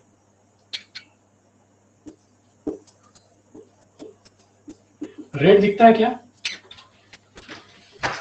रेड दिखता है,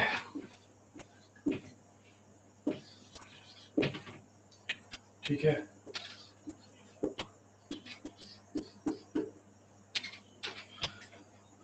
ठीक है भाई साहब, ये आपका वर्किंग फेस है,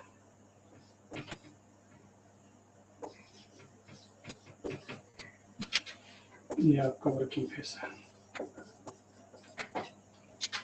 ध्यान दीजिएगा, ध्यान दीजिएगा, ये जो है थोड़ा सा कॉम्प्लिकेटेड लग सकता है, खासकर हर्ष तुम्हारे लिए, लेकिन ये अपना आगे के सारे क्वेश्चन का बेस होने वाला है, ठीक है।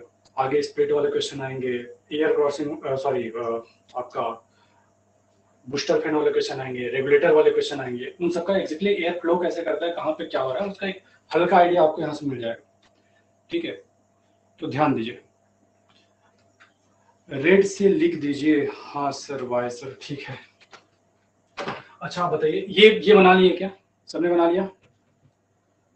सर टॉपिक नेम, अच्छा टॉपिक नेम लिखना भूल गए यार, चलो टॉपिक नेम लिख लेते हैं। लिख लोगे कि बता दें, लिखवा दें? Distribution of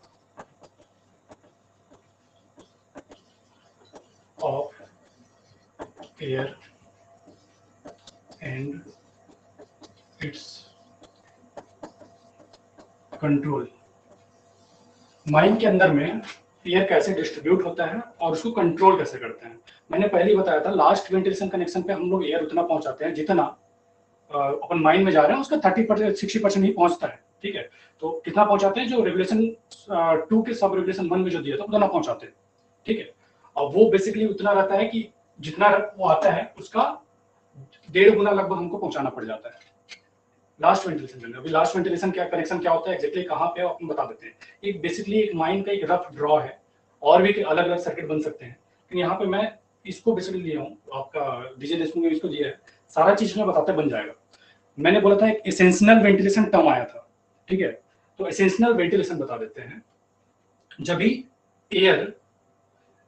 air lower level पे आके अपर लेवल को वेंटिलेट करते हुए रिटर्न में जाती है। जैसे देखो डाउन मैं बताया था आपका शाफ्ट से एयर बाहर निकलती है, इसलिए यहाँ से बाहर निकलेगी, ठीक है, बाहर निकलेगी, यहाँ पे फैन लगा हुआ है। तो जब एयर, ठीक, पहले तो एक्सेसरीज जान लो यार, एक्सेसरीज जानोगे नहीं तो जो इसमें जो एक्सेसरीज यूज करते हैं, अप्लायंस जो यूज करते हैं वो नहीं जानोगे तो समझ नहीं आया। पहले अप्लायंस जान लेते हैं। वेंटिलेशन डोर सबको पता है क्या? नहीं पता होगा, ध्यान दे, लिखते हुए चलें क्या? सबसे पहला होता है ब्रेटिस, कहाँ यूज करते हैं कैसे करते हैं बताता हूं। एक है डोर, थर्ड है एयर क्रॉसिंग। कुछ को पता होगा सारी चीजें, कुछ को नहीं पता होगा, that's why we have to deal with it. Regulator, और क्या यूज करते हैं? ब्रेटिस क्लोथ हो गया, डोर हो गया, वेंटिलेशन स्टॉपिंग, स्टॉपिंग, और क्या यूज करते हैं बता दो, कुछ छूट रहा है क्या? कुछ छूट रहा है? आपका साथ में इनटेक कैसे, आपका साथ में इनटेक कैसे, इनटेक नहीं है, रिटर्न है, एयर यहां से निकल रहा है, ये बेसिकली आपका एयर करंट को दिखा रहा है, एयर यहां से अंदर जा रहा है, ठीक है, और यहां से बाहर निकल रहा है। अभी क्या है मैं बताऊंगा, एयर क्रॉसिंग है, एयर क्रॉसिंग क्या होता है, कैसे इसमें इस टाइप का बन रहा है, ये सारा बताते हैं। Air crossing basically intake air भी और रिटर्न एयर को भी जहां से क्रॉस कराना था तो वहां एयर क्रॉसिंग लगाना था, बताते हैं। ये अप्लाइन समझ में आ गया क्या? इतना ही है, कुछ और छूट रहा है बताओ, कोई बोल रहा हूँ तो बता दो यार। ब्रेटिश क्लोथ, डोर्स, स्टॉपिंग और एयर क्रॉसिंग ब्रीफ में बता देते, उसके बाद लेते चलेंगे। एक और है बूस्टर फैन,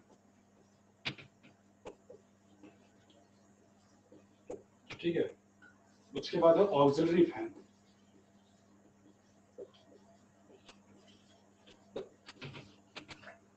उसके बाद नहीं, ठीक है। सबसे पहला ब्रेटिश क्लोथ, ये बेसिकली, ठीक है, कैनवास का एक सीट होता है जिसको जहां के जैसे केस में बताया लास्ट वेंटिलेशन कनेक्शन में बताते हैं, लास्ट वेंटिलेशन कनेक्शन तक जो एयर चला गया तो रिटर्न एयर और इनटेक एयर दोनों को सेपरेट करने के लिए ब्रेटिश क्लोथ यूज करते हैं। कैनवास ब्रेटिश क्लोथ कहने का है, जो आप देखेंगे अगर कोई माइन गया होगा तो वहां जो बेल्ट कन्वेयर यूज होता है, बेल्ट कन्वेयर जो पुराने हो जाते हैं उसको लटका देते हैं जब तक का परमानेंट वेंटिलेशन स्टॉपिंग ना बन जाए। ये ब्रेटिश क्लोथ का है, ठीक है। डोर क्या है ये समझ में आया, क्या बोला मैं? ब्रेटिश क्लोथ बेसिकली आपका लास्ट वेंटिलेशन कनेक्शन में एयर को पहुंचाने के लिए कि जहां भी फेस जहां वर्क चल रहा है वहां तक एयर पहुंचे, इनटेक और रिटर्न को सेपरेट करने के लिए एक क्या बोलते हैं आपका कैनवास सीट जो है वो यूज करते हैं, ठीक है, या फिर this cloth coated with PVC, PVC से कोटेड रहता है, ठीक है। तो कैनवास सीट है, ये लास्ट वही वेंटिलेशन जहां पे हो रहा है तो वहां पे इनटेक और रिटर्न को सेपरेट करने के लिए ब्रेटिश क्लोथ यूज कर रहे हैं। डोर कहां पे है? Use for temporary stopping, exactly temporary stopping, वही बताया, जब परमानेंट स्टॉपिंग जब तक का ना बन जाए तब तक के लिए अपन टेम्पररी स्टॉपिंग के लिए ब्रेटिश क्लोथ को यूज करते हैं, ठीक है। ये लगाना क्यों जरूरी है स्टॉपिंग ये बताएंगे। अभी ध्यान दीजिए, डोर, डोर क्या होता है? डोर जहां पे मेन या मटेरियल को इनटेक से रिटर्न में या रिटर्न से इनटेक में लाना है वहां पे अपन डोर लगाते हैं। डोर भी दो तीन टाइप का होता है, अभी मैं एग्जैक्टली सबको लिखवाते हुए चलूंगा जब ये सारा क्लियर हो जाएगा। एक ब्रीफ आइडिया ले लीजिए फिर सबको लिखवाते हुए चलेंगे, क्योंकि ये सारे सभी क्वेश्चन बने हैं चोई वाले में। तो डोर जो है जहां से मेन या मटेरियल को अपने को पास कराना है वहां पे डोर लगाते हैं। ये सिंगल डोर भी हो सकता है, डबल डोर भी हो सकता है, या ट्रिपल डोर भी हो सकता है, जैसे यहाँ पे लगाया। मेन इनटेक और मेन रिटर्न को सेपरेट करने के लिए जी वाला डोर लगाते हैं। ये क्वेश्चन में आया भी है, गेट 2018 के साथ क्वेश्चन में आया है। तो मेन इनटेक और मेन रिटर्न को सेपरेट करने के लिए कितना कौन सा डोर यूज करेंगे? 4 ऑप्शन था, ठीक है। तो ये 3 टाइप के डोर यूज करते हैं, सिंगल डोर भी हो सकता है, डबल डोर भी हो सकता है, ट्रिपल डोर भी हो सकता है, ज्यादातर डबल डोर यूज करते हैं, सिंगल डोर भी रहता है। क्लियर है? डोर समझ में है? दरवाजा है यार इनटेक और रिटर्न को सेपरेट करने के लिए। अभी तक मेरे ख्याल से इनटेक और रिटर्न में आप किसी को कोई डाउट नहीं हो रहा होगा। रिटर्न मतलब जहां पे फैन लगा है जहां से एयर बाहर आ रही है, इनटेक मतलब जहां से एयर माइन के अंदर में घुस रही है, उसको अपन इनटेक बोल रहे हैं। उस इनटेक या रिटर्न को जहां कहीं भी जरूरत पड़ेगा, अंदर के जो स्प्लिट गैलरी है उसमें भी जरूरत पड़ सकता है, तो जरूरत जहां कहीं पे पड़ेगा और जगह के हिसाब से अलग अलग डोर है वो बताऊंगा मैं आगे। तो वहां पे अपन डोर लगा रहे हैं। एयर क्रॉसिंग, एयर क्रॉसिंग में बताया कहाँ पे कौन सा बताऊंगा, चंदन बताऊंगा, अभी एक ब्रीफ जगह नहीं है यार अपने पास, हर एक को ज्यादा डिटेल में भी नहीं बता पाएंगे, ठीक है। तो अभी ध्यान ये तो आ गया होगा इंटेक और रिटर्न में जहां सेपरेट करना है और जहां मेल या मटेरियल को पास कराना है वहां पे डोर लगा है। वेंटिलेशन स्टॉपिंग में ही डोर लगा देते हैं, ठीक है। तो ये आप ब्रीफ आइडिया रखिए। एयर क्रॉसिंग, एयर क्रॉसिंग के बारे में भी इतना जानिए कि जहां इंटेक या रिटर्न दोनों को क्रॉस कराना है, इंटेक एयरवे और रिटर्न एयरवे दोनों को क्रॉस कराना है, वहां पे एयर क्रॉसिंग लगाते हैं। ये क्रॉस ओवर भी हो सकता है या अंडर कास्ट भी हो सकता है, मतलब बेसिकली बताते हैं, ठीक है। एयर क्रॉसिंग जैसे यहाँ पे ये जो सिंबल है वो एयर क्रॉसिंग का है। ये ऑनलाइन का थोड़ा डिसएडवांटेज है, ठीक है। ये आपका एयर क्रॉसिंग है। अब एयर क्रॉसिंग इसमें क्या हो रहा है आप देखिए, एक्चुअली आप थोड़ा सा विजुलाइज करिए। यहां से आपका रिटर्न एयर बाहर जा रहा है, बताए आपका साथ में से रिटर्न एयर बाहर निकलता है और वहीं पे एग्जॉस्ट फैन लगा रहता है। एग्जॉस्ट फैन क्या कर रहा है, एग्जॉस्ट मतलब हवा खींचता है, तो रिटर्न यहां से बाहर निकल रहा है। और आप ध्यान से देखेंगे यहां से इनटेक एयर अंदर भी जा रहा है। तो ये बेसिकली ऐसा अरेंजमेंट होता है कि आपका ये ऐसा है, बीच में पार्टीशन रहेगा एयर क्रॉसिंग का। तो नीचे में अपन खुदाई कर देंगे या ऊपर में खुदाई कर देंगे, तो ऊपर से मान लो इंटेक जा रहा है या रिटर्न जा रहा है, नीचे से आपका इंटेक ले आएंगे। ऐसे करके एक ही जगह में आप जो माइंड नहीं गया होगा, थोड़ा सा विजुलाइज करने में दिक्कत हो रहा होगा, बस इतना ध्यान दे दीजिए। ये इंटेक मेन इंटेक आ रहा था या जो भी इंटेक आ रहा था, तो इसी में अपन क्या करें, इधर से रिटर्न आपका जा रहा है और ये जो गैलरी है, गैलरी में अपन एयर क्रॉसिंग बना दिया और नीचे से खुदाई करके यहीं से अपन इंटेक भी पास करा दिए। समझ में आ रहा है? या इंटेक जा रहा था, इसी में नीचे से खुदाई करके अपन रिटर्न को पास करा दिए, या ऊपर में खुदाई करके जो ऊपर रूप है उसको खुदाई करके जगह बना के ऊपर से पास करा दिया। हर्ष को सर बोल दिया, मतलब बाकी सबको समझ में आ गया। एक ही पॉइंट जहां से अपने को इंटेक को भी पास कराना है, रिटर्न को भी पास कराना है, यानी दोनों में बेसिकली अगर ऐसा कोई सिचुएशन क्रिएट हो गया तो वहां पे अपन एयर क्रॉसिंग लगाते हैं, जहां पे अपने को इंटेक और रिटर्न को पास कराना है। समझ में आ गया? हाँ sir, explosion proof air crossing का सिंबल है, exactly explosion proof air crossing का सिंबल है, ठीक है। और बता देंगे, सिंबल के बारे में बता देंगे। अभी बस ध्यान रखिए जो अप्लायंस है वो क्यों लगा रहे हैं, कहाँ लगा रहे हैं, इतना ध्यान रखिए। बाकी अप्लायंस के बारे में, किस किस टाइप का एयर क्रॉसिंग होता है, किस किस टाइप का डोर होता है, ब्रिटिश क्लोथ एग्जैक्टली क्या होता है, सारा लिखवा देंगे, पढ़ा देंगे आपको। अभी बस ध्यान रखिए। रेगुलेटर, रेगुलेटर क्या होता है, कब यूज करते हैं रेगुलेटर? या पंखे का रेगुलेटर देखे होंगे आप। रेगुलेटर क्यों यूज करते हैं? पंखे का स्पीड कम करने के लिए, ज्यादा करने के लिए, इसी के लिए यूज करते हैं। हम विजिट करें थे तब देखे थे, एग्जैक्टली यस, देखे होंगे तो बहुत आपको अच्छे से क्लियर हो रहा होगा। और ये अभी आपके वेंटिलेशन में भी आएगा, मजा आएगा चीजें। अगर कोई माइंड विजिट कर लिया होगा तो वेंटिलेशन से ज्यादा इंटरेस्टिंग सब्जेक्ट कुछ नहीं लगने वाला है, ठीक है। तो रेगुलेटर, रेगुलेटर जैसे पंखे का रेगुलेटर होता है, एयर कम ज्यादा करने के लिए अपन यूज करते हैं, एग्जैक्टली सेम चीज माइंड में। अगर किसी डिस्ट्रिक्ट में एयर ज्यादा जा रहा है और किसी डिस्ट्रिक्ट में एयर कम जा रहा है, तो अपन क्या कर सकते हैं, जहां ज्यादा जा रहा है वहां रेगुलेटर लगा दिए, और रेगुलेटर लगा दिए तो वहां पे जब रेगुलेटर लगा देंगे तो वहां का एयर अपन कंट्रोल कर सकते हैं, कम कर सकते हैं। अब उसमें कम करेंगे तो ऑब्वियस सी बात है, टोटल क्वांटिटी तो सेम रहेगा। जिस डिस्ट्रिक्ट में एयर कम जा रहा है या जिस स्प्लिट गैलरी में एयर कम जा रहा है, वहां एयर क्वांटिटी बढ़ जाएगा। क्या बोला, समझ में आया क्या सबको? रेगुलेटर वहां लगाते हैं जहां अपने को एयर को बेसिकली रेगुलेट करना है, कम करना है, वहां पर अपन रेगुलेटर लगा दिए। अब किस डिस्ट्रिक्ट में लगाएंगे, जहां एयर ज्यादा जा रही है। ध्यान में रखिएगा, क्वेश्चन जब बनाएंगे तो वहां आएगा ये टर्म्स, रेगुलेटर से काफी क्वेश्चन बने, ठीक है। और अभी जो लास्ट 2021 का जो लिखा है वो भी रेगुलेटर का ही क्वेश्चन था, रेगुलेटर का साइज पूछा था, ठीक है। तो जिस डिस्ट्रिक्ट में एयर ज्यादा जा रहा है वहां की क्वांटिटी को कम करने के लिए, क्यों कम करना है, क्योंकि अगर वहां ज्यादा जा रहा है तो हो सकता है किसी डिस्ट्रिक्ट में कम जा रहा हो, तो वहां पे कम करने के लिए अपन रेगुलेटर लगाते हैं। स्टॉपिंग, समझ में आ गया सबको? हाँ सर, फिगर में रेगुलेटर कहाँ है? इसमें नहीं है, इसमें रेगुलेटर नहीं है, दिखेगा नहीं, ठीक है, इसमें नहीं दिखेगा। Use for separate panel, exactly Junaid, ठीक है। स्टॉपिंग क्या होता है? स्टॉपिंग, ठीक है। और स्टॉपिंग में जो है अलग अलग टाइप होता है, वेंटिलेशन स्टॉपिंग अलग होता है, आइसोलेशन स्टॉपिंग अलग होता है, फिर एक्सप्लोजन प्रूफ स्टॉपिंग अलग होता है, वो बताऊंगा आगे। अभी स्टॉपिंग ध्यान दे लो, इनटेक और रिटर्न एयरवे को सेपरेट करने के लिए अपन स्टॉपिंग यूज करते हैं। इनटेक और रिटर्न एयरवे को सेपरेट करने के लिए अपन स्टॉपिंग यूज करते हैं। समझ में आया क्या? बस इतना ही ध्यान रखिए, जहां कहीं भी इनटेक और रिटर्न को सेपरेट करना है वहां अपन स्टॉपिंग यूज करते हैं, ठीक है। इतना ही ध्यान रखिए, इसमें काम हो जाएगा। कौन बोल रहा था सिंबल? स्टॉपिंग का सिंबल आपका ये ऐसा कुछ होता है, ब्रिटिश क्लोज का सिंबल ऐसा कुछ होता है। मैं सिंबल को भी सारे का बता दूंगा। सिंबल वैसे गेट में पूछते नहीं, लेकिन ठीक है, पूछा जा सकता है, सिंबल सारे का बता दिया जाएगा, ठीक है। अभी इसमें जो सिंबल दिख रहा है उसके बाद ध्यान रखिए ताकि मैं सर्किट जब बताऊंगा आपको समझ में आ जाए। ये फैन का हो गया सिंबल, ये डोर का हो गया सिंबल, ये एयर क्रॉसिंग का सिंबल हो गया। स्टॉपिंग समझ में आया क्या? अभी आते हैं बूस्टर फैन। बूस्टर फैन जहां कहीं किसी डिस्ट्रिक्ट में एयर क्वांटिटी को बढ़ाना है, अभी इसके पहले अपन रेगुलेटर यूज कर रहे थे, ये भी क्वेश्चन में आता है। बूस्टर फैन क्वेश्चन में इंसर्ट करेगा, अच्छे क्वेश्चन बनते हैं, मजेदार क्वेश्चन बनते हैं, ठीक है। तो जहां कहीं भी, तो ये क्या करता है, बूस्टर फैन बेसिकली एयर को बूस्ट करने के लिए यूज होता है, नाम से समझ में आ रहा है, बूस्ट कर देता है। ये रिटर्न या इनटेक एयरवे को बूस्ट करने के लिए बेसिकली बूस्टर फैन यूज होता है। समझ में आ रहा है? जहां पे भी एयर, जो मान लो किसी डिस्ट्रिक्ट में एयर कम जा रहा है, तो एक तो तरीका था कि दूसरे डिस्ट्रिक्ट का एयर रेगुलेटर लगा दिए जहां ज्यादा जा रहा है। दूसरा तरीका है कि जहां कम जा रहा है वहां बूस्टर फैन लगा दिए, तो वो बेसिकली जहां पे कम जा रहा है वहां के एयर क्वांटिटी को बूस्ट कर देता है, बढ़ा देता है।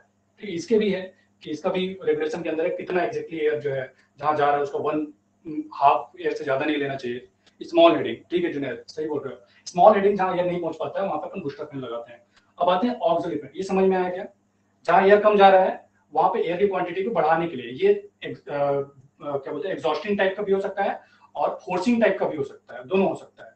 ठीक है, एग्जॉस्टिंग मतलब खींचने वाला भी हो सकता है, खींचेंगे तब भी बेसिकली जहां पे चाहिए वहां पे बढ़ जाएगा, या फोर्सिंग टाइप का हो सकता है, मतलब एयर अपन दे भी सकते हैं, दोनों टाइप का हो सकता है बूस्टर फैन। जहां कम है वहां लगा देंगे। अब आते हैं auxiliary fan.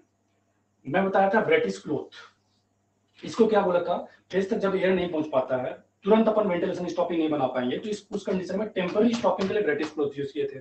Similarly auxiliary fan जब फेस तक हवा नहीं पहुंच पाती है, हमारा सर्किट फेस तक नहीं पहुंच पाता है, तो फेस में हवा पहुंचाने के लिए ऑक्सिलरी फैन यूज करते हैं। ये एक फेस के लिए, एक से ज्यादा फेस के लिए भी ऑक्सिलरी फैन यूज हो सकता है। समझ में आया? ये सारे अप्लायंस सबको क्लियर है क्या? मैं लिखवा दूंगा, हर एक को लिखवा लेंगे, अभी इतना ध्यान रखिए। अभी अरे यार, ठीक है, क्लियर है? यस यस यस करके लिख देंगे, जिसको नहीं है वो भी यस लिख देंगे यार, दोबारा मेहनत नहीं करूंगा भाई। क्लियर है क्या? किसी को समझाना, किसी को भी समझाना, कोई चीज छूट गया तो बता दीजिए, मैं दोबारा बता देगा। क्लियर है? यस यस यस मतलब सारे को मेरे ख्याल से समझ में आ गया। क्या क्या पढ़े? ब्रेटिश पढ़े, डोर पढ़े, एयर क्रॉसिंग पढ़े, स्टॉपिंग पढ़े, और बूस्टर फैन पढ़े, ऑक्सिलरी फैन पढ़े। तो यार लोग इसी में कंफ्यूज हो जाते हैं, sir booster fan auxiliary fan similar तो होता है सर, ऐसे ही आंसर आता है भाई, अलग है। बूस्टर फैन किसी इनटेक या रिटर्न के एयर को क्या बोलते हैं बूस्ट करने के लिए बूस्टर फैन यूज कर रहे हैं, और ऑक्सिलरी फैन किसी फेस में एयर क्वांटिटी को बढ़ाने के लिए यूज कर रहे हैं, दोनों अलग है। एयर मोमेंट समझा दीजिए, ठीक है, यहां तक समझ में आया? अब आते हैं, समझा रहे हैं प्रभात, एयर मोमेंट समझा रहा है। अभी देखिए देखिए इस पर्टिकुलर सर्किट में ध्यान दीजिए, क्या हो रहा है, ये आपका साथ में आपका एग्जॉस्ट फैन लगा है, यानी एयर को सक कर रहा है, खींच रहा है। अब जब ये खींच रहा है तो क्या बोलते हैं, डेंसिटी डिफरेंस क्रिएट होता है। डेंसिटी डिफरेंस के कारण क्या होता है कि high density to low density air जो है माइंड में इंटर करती है, माइंड में इंटर कर रही है। अभी देखिए आप यहाँ पे फिर एयर क्रॉसिंग लगा है, तो एक तो इसके नीचे से एयर जा रही है, एयर जा रही है, फिर आई आई आई और यहां से इंटर कर गई। समझ में आया क्या हुआ? समझ में आया क्या? नहीं समझ में आया तो एन लिख देंगे, समझ में आया तो वाई लिख देंगे फटाक से। एयर यहां से आई, यहाँ एयर क्रॉसिंग में लगा, एयर क्रॉसिंग में बताया यहां से इनटेक भी निकल सकता है और रिटर्न भी निकल सकता है एयर क्रॉसिंग से। तो ये इनटेक आया, नीचे से भी हो सकता है, ऊपर से भी हो सकता है, इनटेक एयर जो है अंदर आया, यहां से जाके हम मुड़ गया। अब ये जो फेस जो बोला मैं, फेस बताया था, ये अलग डिस्ट्रिक्ट हो सकता है, ये अलग डिस्ट्रिक्ट हो सकता है। ये जो फेस है वहां तक पहुंचा, यहां को वेंटिलेट करते हुए यहां से, अब मैं बताया यहां से इनटेक भी आ सकता है, रिटर्न भी आ सकता है। तो हो सकता है ऊपर से इनटेक आया होगा तो उसके नीचे से रिटर्न निकल जाएगा, उसके नीचे से रिटर्न निकल जाएगा। नेचुरल वेंटिलेशन भी इसमें ही समझा दीजिए, ठीक है प्रभात समझा देंगे। नेचुरल वेंटिलेशन वैसे इसमें समझाने लायक नहीं, मैं बता दूंगा नेचुरल वेंटिलेशन एग्जैक्टली क्या होता है। अभी फैन का समझ लीजिए, ठीक है।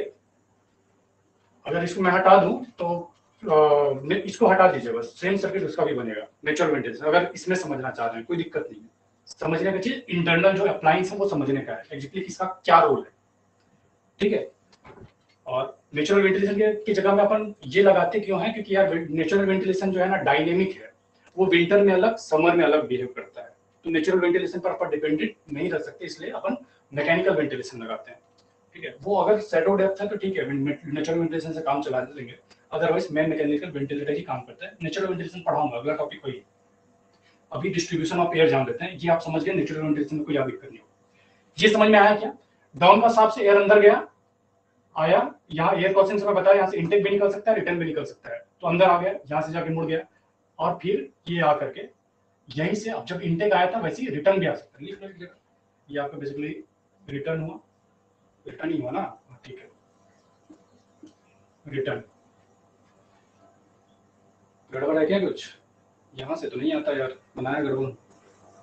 ठीक है, यहाँ से आपका रिटर्न है, यहाँ से आया, फिर यहाँ से मिल गया, ठीक है, ठीक है, क्लियर है। और ये जो रिटर्न बेसिकली यहाँ से जाके बाहर निकल गया। तो अभी मैं बोला था एसेंशियल वेंटिलेशन क्या होता है। तो जब जो एयर है बॉटम लेवल से होकर के अपर लेवल को वेंटिलेट करता है, तो अपन उसको बोलते हैं एसेंशियल वेंटिलेशन। समझ में आया क्या? एयर क्या गया, सबसे पहले बॉटम गया, देन ये वेंटिलेट करते हुए अपर लेवल पे आया, ये जो है बेसिकली एसेंशियल वेंटिलेशन है। जब मैं लिखवा दूंगा, अच्छे से लिखवा दूंगा, अभी ध्यान में रखिए, रफ ध्यान रखिए, क्योंकि काम का वही है।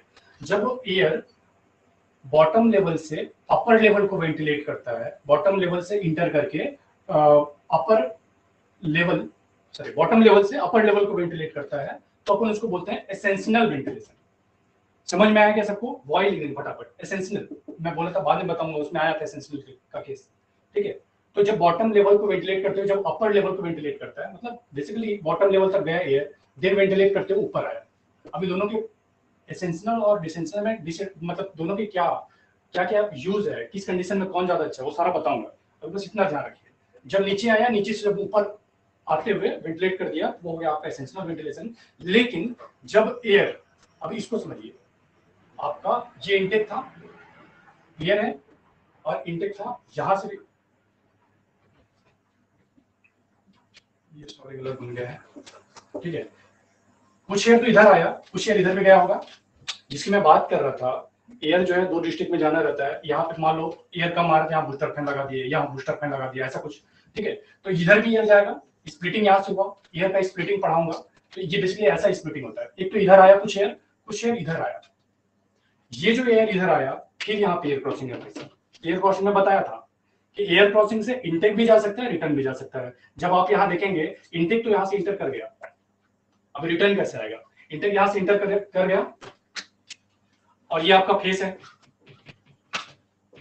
ये फेस था एसेंशियल वेंटिलेशन जिसमें हो रहा था, ये फेस है जहाँ पे डिसेंशियल हो रहा है। डिसेंशियल क्या होता है देखिए, यहाँ से इंटर कर गया, फिर ये फेस को वेंटिलेट करते हुए यहाँ से रिटर्न हो गया।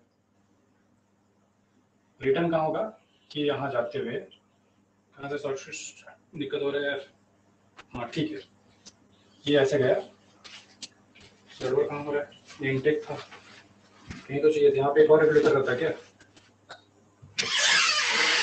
ठीक है, ठीक है, ठीक है, ये भी जुड़ा हुआ है, ये भी जुड़ा हुआ, गड़बड़ कर रहे हैं, ये भी गड़बड़ कर रहे हैं, ठीक है। हाँ, इसको वेंटिलेट करते हुए दिन ऊपर चला गया। क्लियर है क्या? कुछ गड़बड़ हो रहा है? ठीक है, सब ठीक है। यहाँ पे स्टॉपिंग है, स्टॉपिंग है सेपरेट करने के लिए, यहाँ पे डोर लगा हुआ है। ये आपका रिटर्न है ना, ये आपका इंटेक है, इंटेक और रिटर्न के बीच में डोर लगाते हैं, ये बनाना भूल गए थे इसलिए गड़बड़ हो रहा था, डोर लगा हुआ, ठीक है। सेक्रेटरी तो चेंज कर देंगे, यहाँ पे डोर बनाना जरूरी है, क्योंकि या तो क्रॉस कनेक्शन हो जाएगा। यहाँ पर भी स्टॉपिंग होगा, उसी स्टॉपिंग में डोर बनता है। ये स्टॉपिंग जो बनाया हूँ, ऐसी स्टॉपिंग के अंदर में डोर बनाते हैं, जहाँ डोर लगा हुआ है, इधर क्रॉस, ये यहाँ से रिटर्न हो गया, और यहाँ पे फिर वापस मैं बताया था इंटेक और रिटर्न एक जगह से जा सकता है। ध्यान दीजिएगा, दोबारा से बता रहा हूँ, डोर लगा दो, हाँ वही लगाया, सिर्फ भूल गया था भाई, डोर लगाना मुझे समझ में नहीं आया था कैसे, एयर तो यार शॉर्ट सर्किट हो जाएगा, लगा दिया, डोर लगा दिया, बिना डोर के काम नहीं चलेगा, ठीक है। तो देखो अभी ध्यान दीजिएगा, क्या हुआ, एयर आपका यहाँ से आया, कुछ एयर इधर गया, कुछ एयर इधर आया। इधर का जो एयर आया, एयर क्रॉसिंग से क्रॉस होते हुए आपका फेस में पहुंचा, फेस को वेंटिलेट करते हुए, ऊपर से वेंटिलेट करते हुए आ रहा है बॉटम लेवल पे, यहाँ से रिटर्न हो गया। समझ में आया? कहीं कोई दिक्कत एयर के सर्किट में? क्लियर है? अभी ध्यान दीजिएगा, ये फिर इसको भी एसेंशियल लिख दिया हूँ यार, करेक्ट भी नहीं करवाते भाई, करेक्ट कर लीजिएगा, सॉरी, ये हो गया डिसेंशियल वेंटिलेशन, ठीक है। तो जब भी एयर अपर लेवल को वेंटिलेट करते हुए बॉटम लेवल, अपर लेवल को वेंटिलेट करते हुए बॉटम लेवल से रिटर्न में ज्वाइंट हो जाती है, ये रिटर्न में चली जाती है।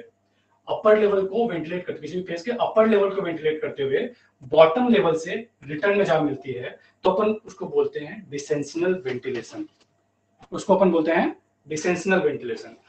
अब बताइए, मेरे ख्याल से यहाँ पे हो गया अपना काम। अब किसी को समझ में नहीं आया होगा तो वो एक एन करके लिख देंगे, नहीं समझ में आया सर, और समझ में आ गया होगा तो वाई करके लिख देंगे। क्लियर है? मतलब सबको आता था क्या, जबरदस्ती इतना मेहनत कर रहा था लग रहा है।